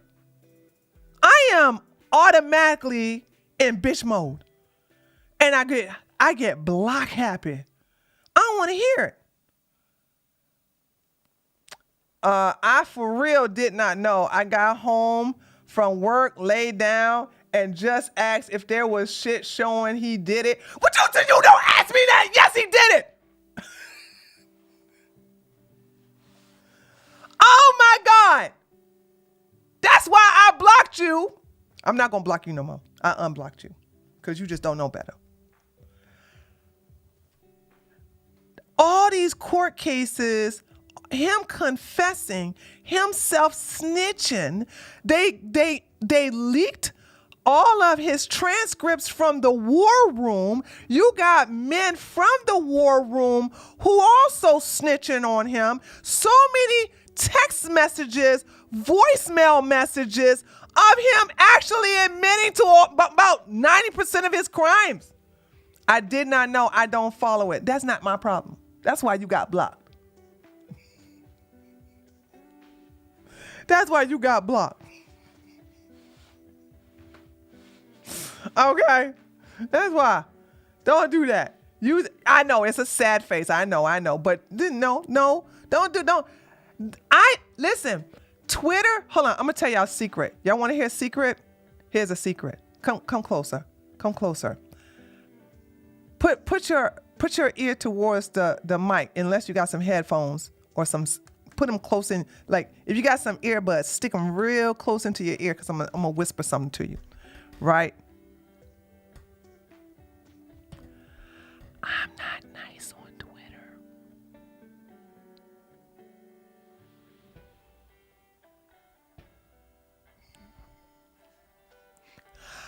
I'm the bad guy.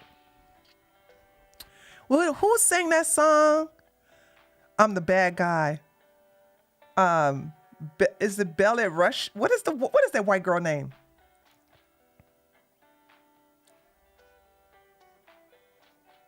Billie Eilish? Billie Eilish. I'm the bad guy. I love that song. I'm the bad guy. Duh. Doo-doo, doo-doo, doo-doo, doo-doo, doo-doo, doo-doo.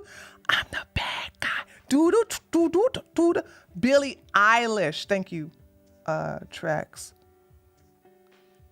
Okay, Billie Eilish. I can't remember that girl name. What a stupid last name. But I love that. I'm the bad guy.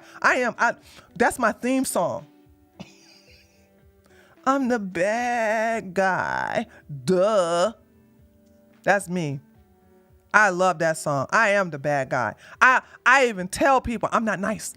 If you go to my Twitter and you look up Tree of Logic, I'm not a nice person. Hold on. Let's do that. Hold on. Actually, let's do that. Oh my God. Thank you for the gifted subs. Nick Gay Timmer. Oh my God. Y'all ready for them?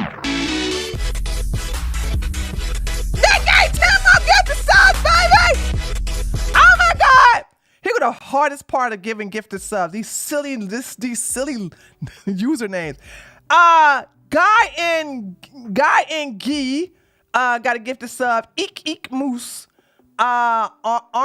Aroma Judah 1. Wazoos Seaglocks Calamarquito Wobster The Snorty Porky and Zook-Key.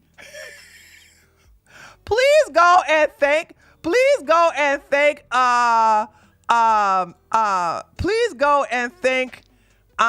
Nick for the gifted subs. Okay, hold on a second. I'm not what did I say? Not nice. Coming from, hold on, from Tree of Logic, right? Tree of Logic.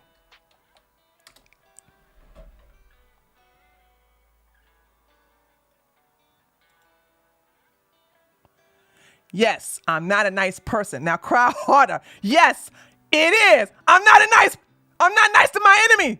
Nice deflection. Hold on, where is that now? I said it so many times. Hold on. I'm not a nice person. I say it over and over again. I'm not a nice person. I'm not nice. I'm not nice either. So J-Lo, blah, blah, blah. Oh, no, look, I'm not nice. I'm not nice.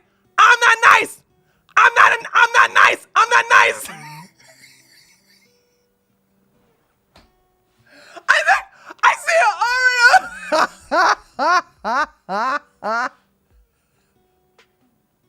I keep saying over and over again, I'm not a nice person, okay? Yeah, but most whites are nice. I'm not.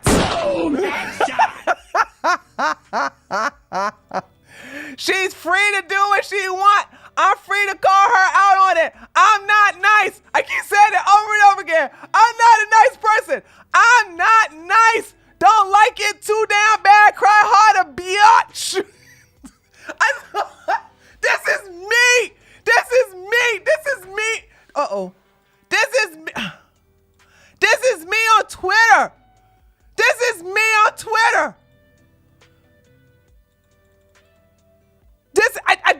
You just gotta ignore me.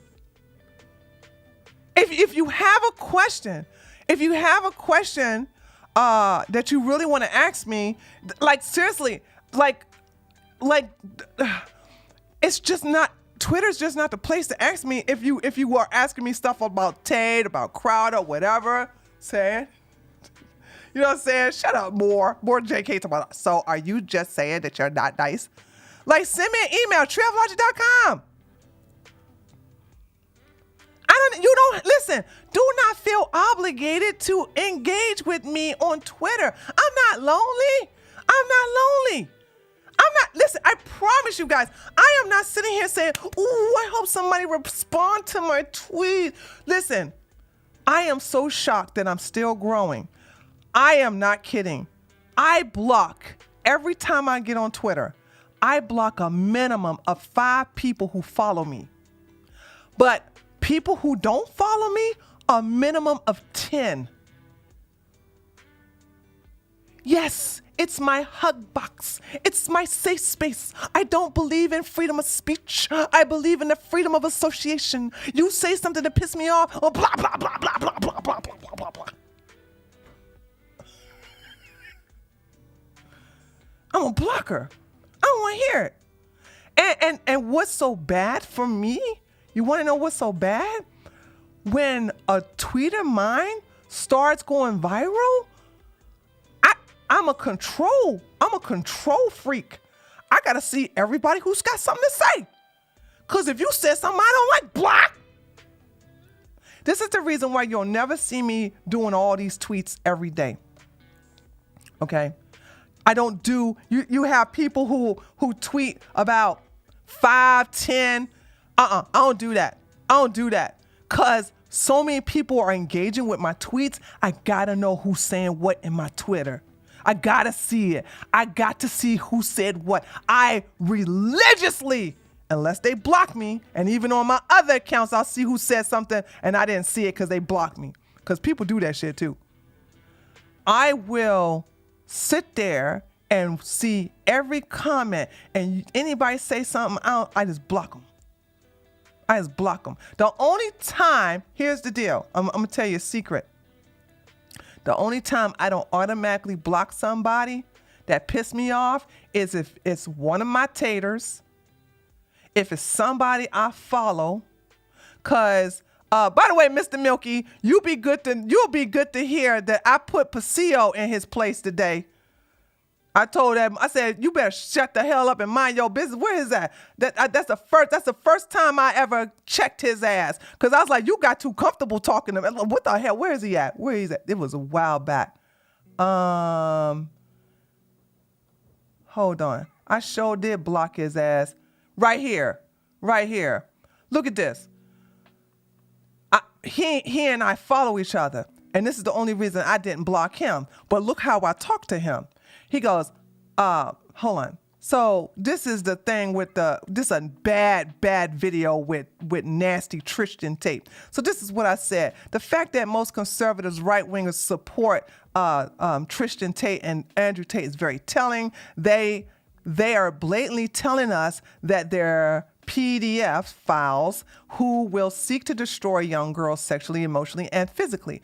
Teach your daughters to stay clear of them. This idiot come in here and say, not sure who you talking about, but the overwhelming amount of people I know despise these clowns or don't even know they exist. I think you're probably talking about grifters and posers and pretending to be conservative and Christians. I said, oh, is he bucking at me? What? So I said, I know who I'm talking about. I'm aware of what I said. Name me all the conservative influencers who talk against Andrew Tate.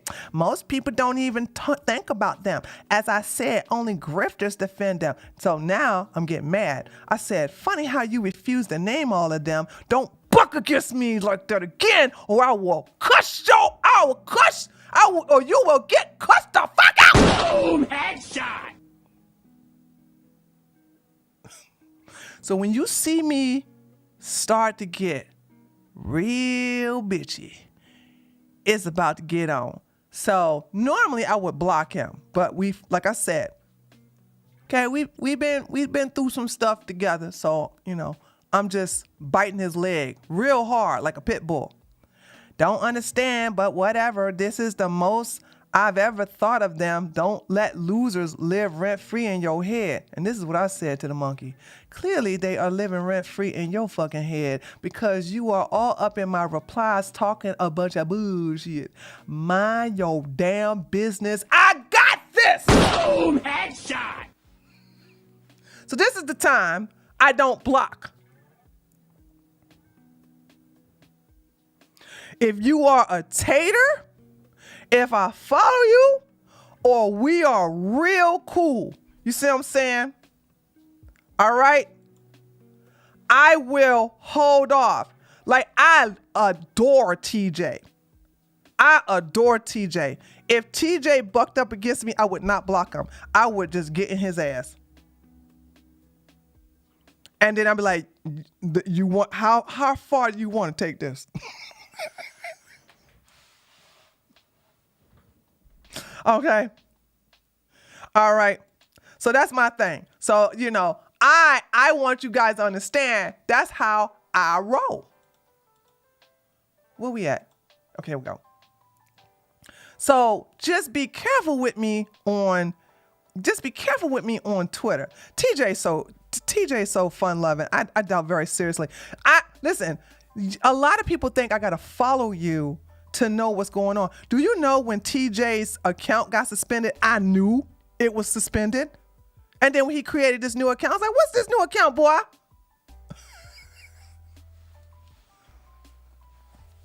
So just because I don't follow people does not mean, I got bookmarks. Do you know how many people I got? Now, like I said, I'm in a gym hardcore. I don't have time to be looking at everybody's Twitter, but sometimes I go to their Twitter to see what's going on. Sometimes I leave a like, sometimes I don't. Excuse me, most of the time I don't. Sometimes I leave a like, most of the time I don't.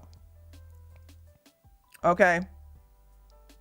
I'm not a fan of, I literally just asked if you had more info on, yeah, I know you're not, but I did not know when you asked, Nick, when you ask on Twitter, I don't know. I think, you're coming at me. I did not, first of all, I didn't even know you're my Nick.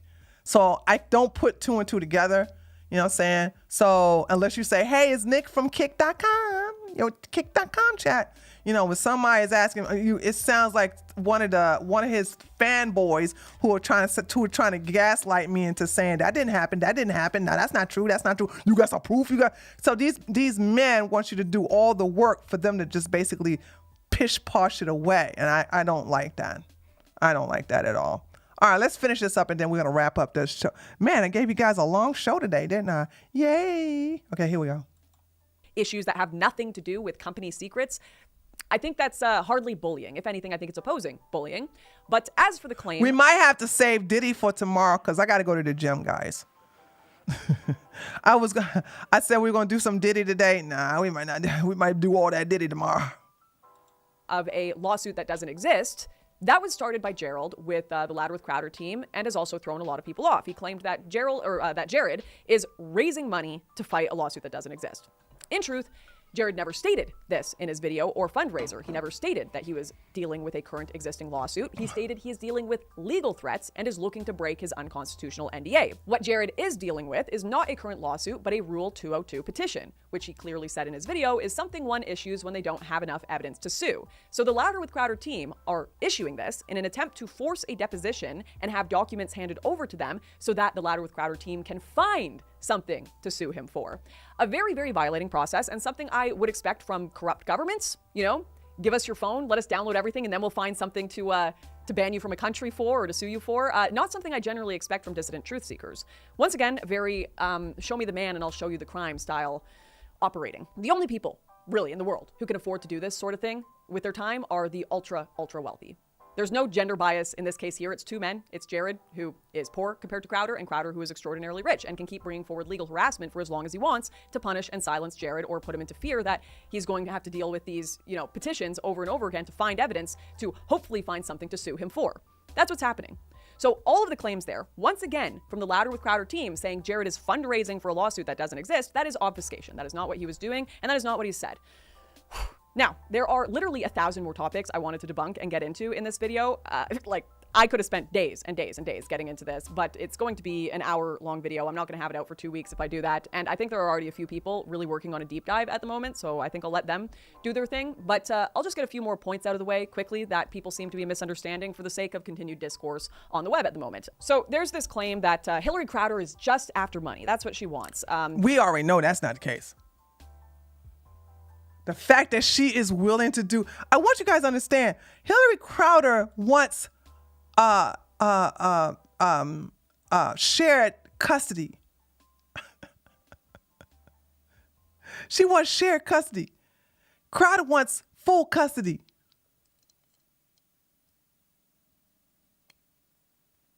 Wait till you see the lawsuit tree. Diddy is the Epstein of hip hop. Oh, no.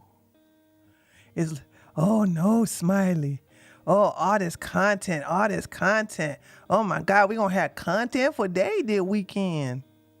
Gerald, with Louder with Crowder, tweeted out, this whole scheme was to maximize profits that she couldn't get through the courts. But as Sean Fitzgerald points out, the Louder with Crowder CEO says the Hillary team admits the money offer is good, but Hillary said in a text that she wants more freedom, and therefore this is proof she wants more money. It sounds like she turned down more money because of the strings attached from that text. What were the terms? And that's the question there.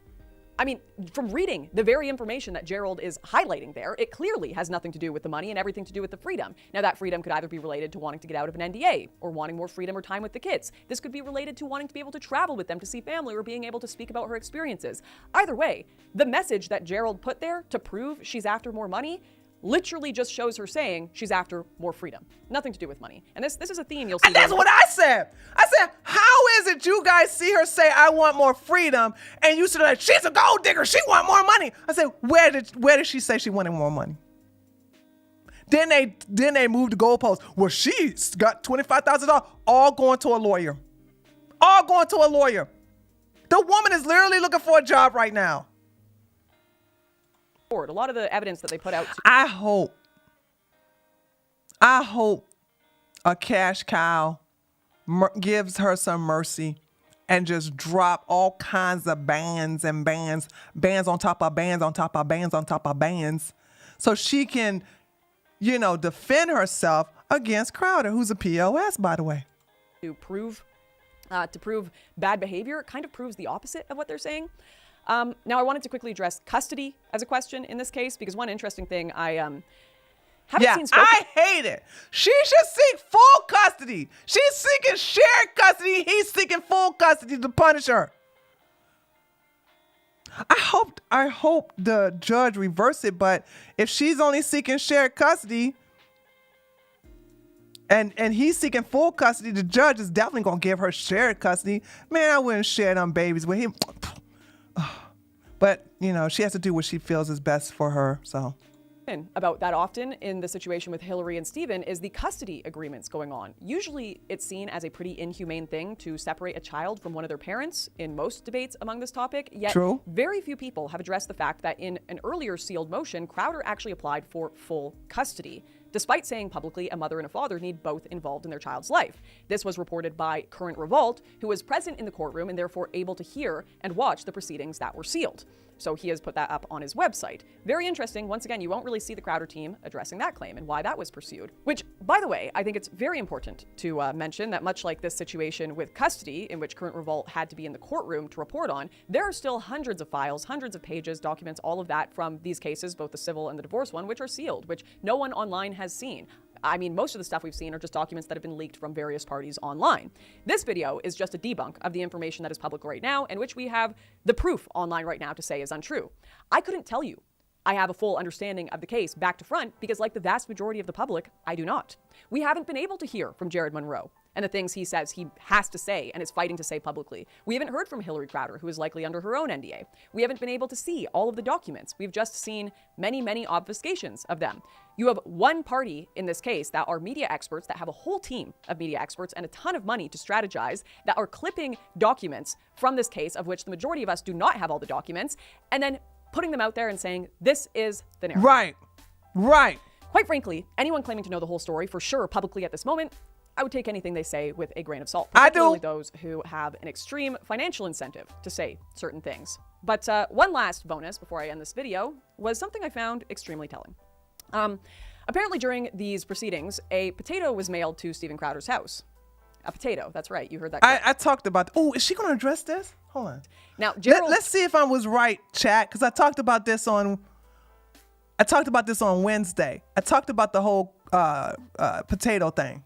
Tweeted out a photo of said potato stating that it was a threatening message and implied that it was a result of Hillary and Jared working together to send threats to Steven.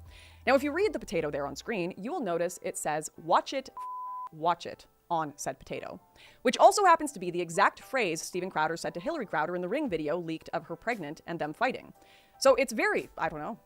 It's just very interesting to me, in my humble opinion, that Gerald considers these words threatening, watch it, when written on a carbohydrate, but not when a 6-foot-plus man says it to his heavily pregnant wife in person. Ooh! Just a thought. I don't know, for everyone to chew on that. Shots fired! Boom!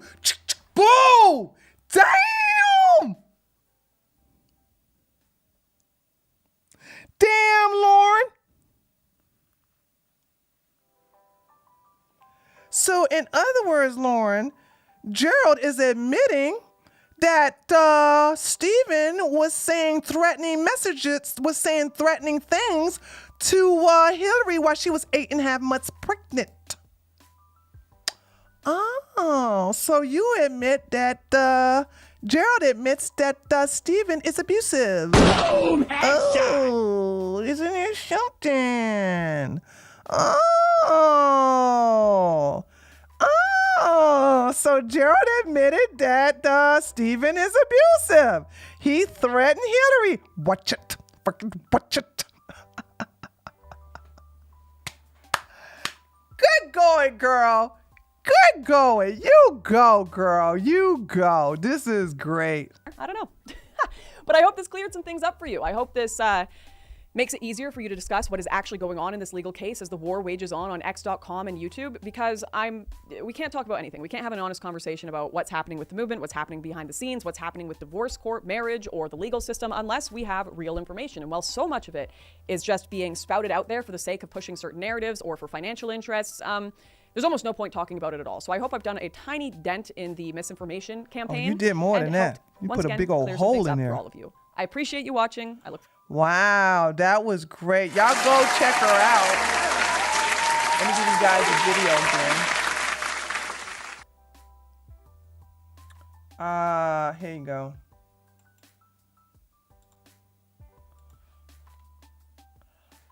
You love me. You love me. You love me, Nick. Gonna play a couple of games with the little sleep with the little one sleep. I promise I'm good faith. Okay, I know you are. I know. Just email me if you got questions about the teats. Cause I'm block happy. All right, here you go, guys. Y'all go check that video out. If y'all didn't want me like talking about it like that. So, okay, hold on a second. Let me look. I don't know how there are still Crowder supporters, probably because a lot of men on the right are they just support abuse. I'm sorry. Listen. I'm sorry, guys. More of these ain't shit men are on the right. The men who want to control women, dominate women, enslave women, R-word women, they're on the right. They're on the right. Okay? Give me an ally with the soy boys anytime than being an ally with these wannabe pimps on the right. These Tate supporters.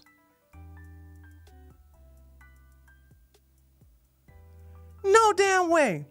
And I said this too. I said, I don't trust these guys. Here's why I keep going after them. And they want to promote trad? No. I will happily jump into that debate I would happily have the debate that the trad life is a horrible life for women, not for the man. It's a gold digger dream for a man. Remember what Manifest L said? Men are the original gold diggers. Yeah, they are.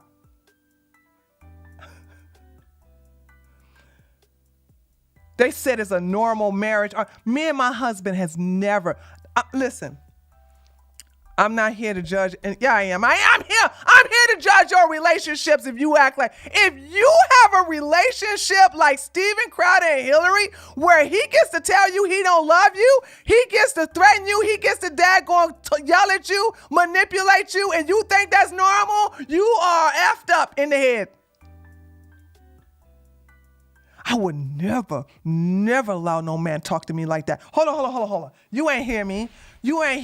I will never allow a man to talk to me like that. Are you serious? You gotta have your self-esteem down in hell to sit up here and let a man talk to you that way.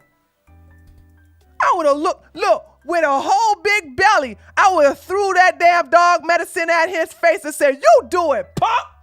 Now, I'm going out and I don't care if you don't like it. And then if he would have, I would have picked up a big old steak knife and said, "Watch it, fucking watch it." I would be the one saying, "Watch it." And then I would say something my crazy ass mama said to my father. "You can beat me up all you want to, but you gonna have to go to sleep one day, nigga." You gotta lie down and go to sleep one day. I'm gonna tell y'all a story.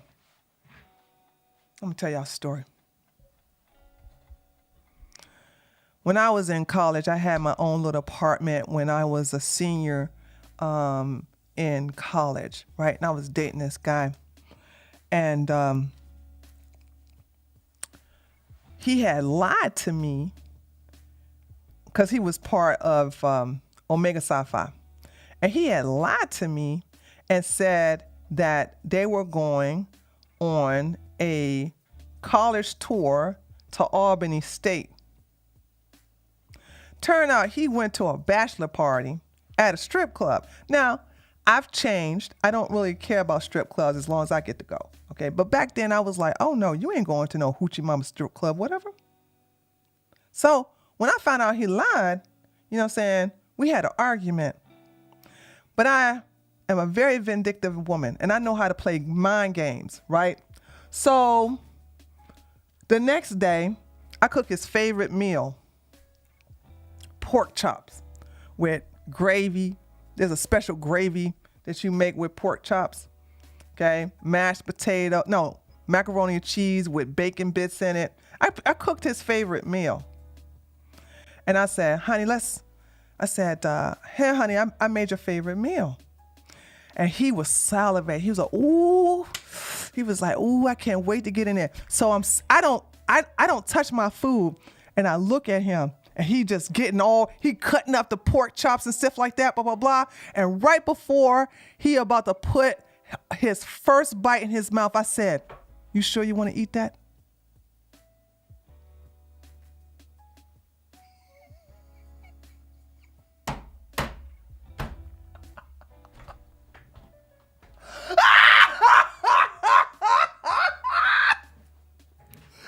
He was like, "What?" I said, "You sure you want to eat that?"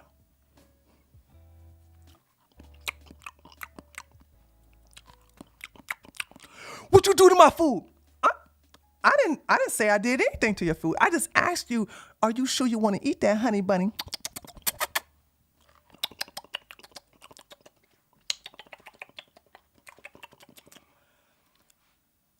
Truth be told, I didn't do nothing to his food. I didn't do nothing to his food. But he don't know that. So he gonna say, I'm gonna give it to the next door neighbor dog. You gonna be responsible killing with that? So I said, I can't stand that dog. That dog be barking all hours of the night. Go ahead and give him that food, honey. And by the way, there was no leftovers. I made sure that I cooked enough for him and he wasn't about to take my food.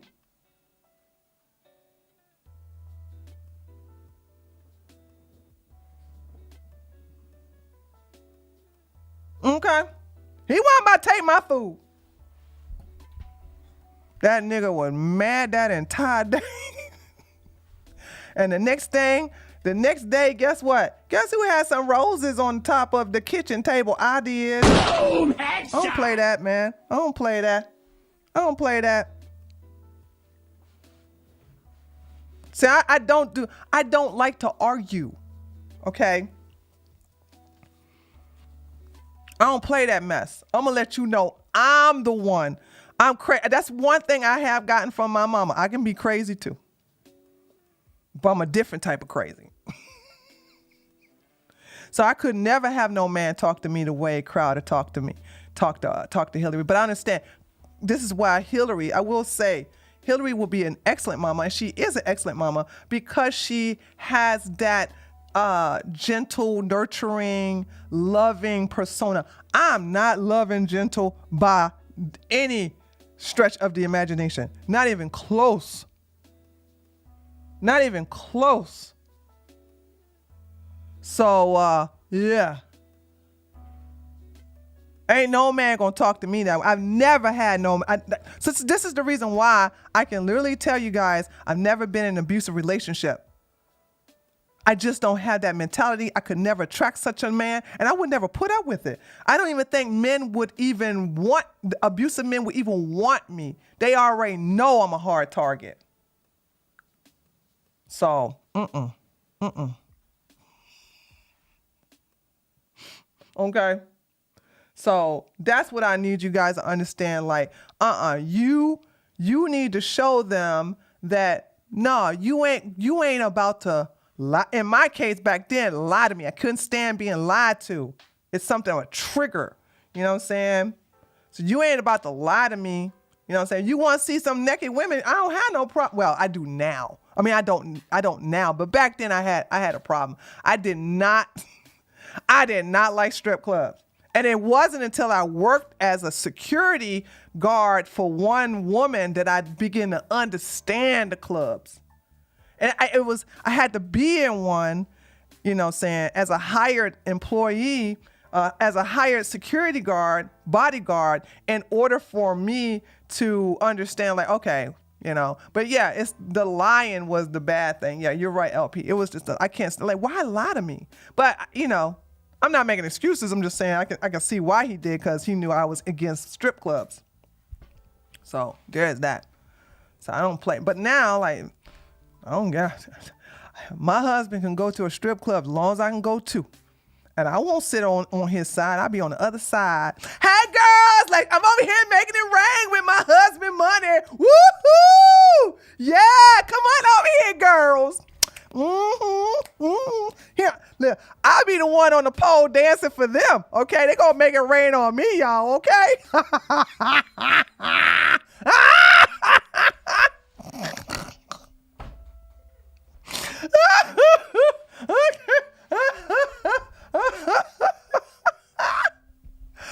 Oh God.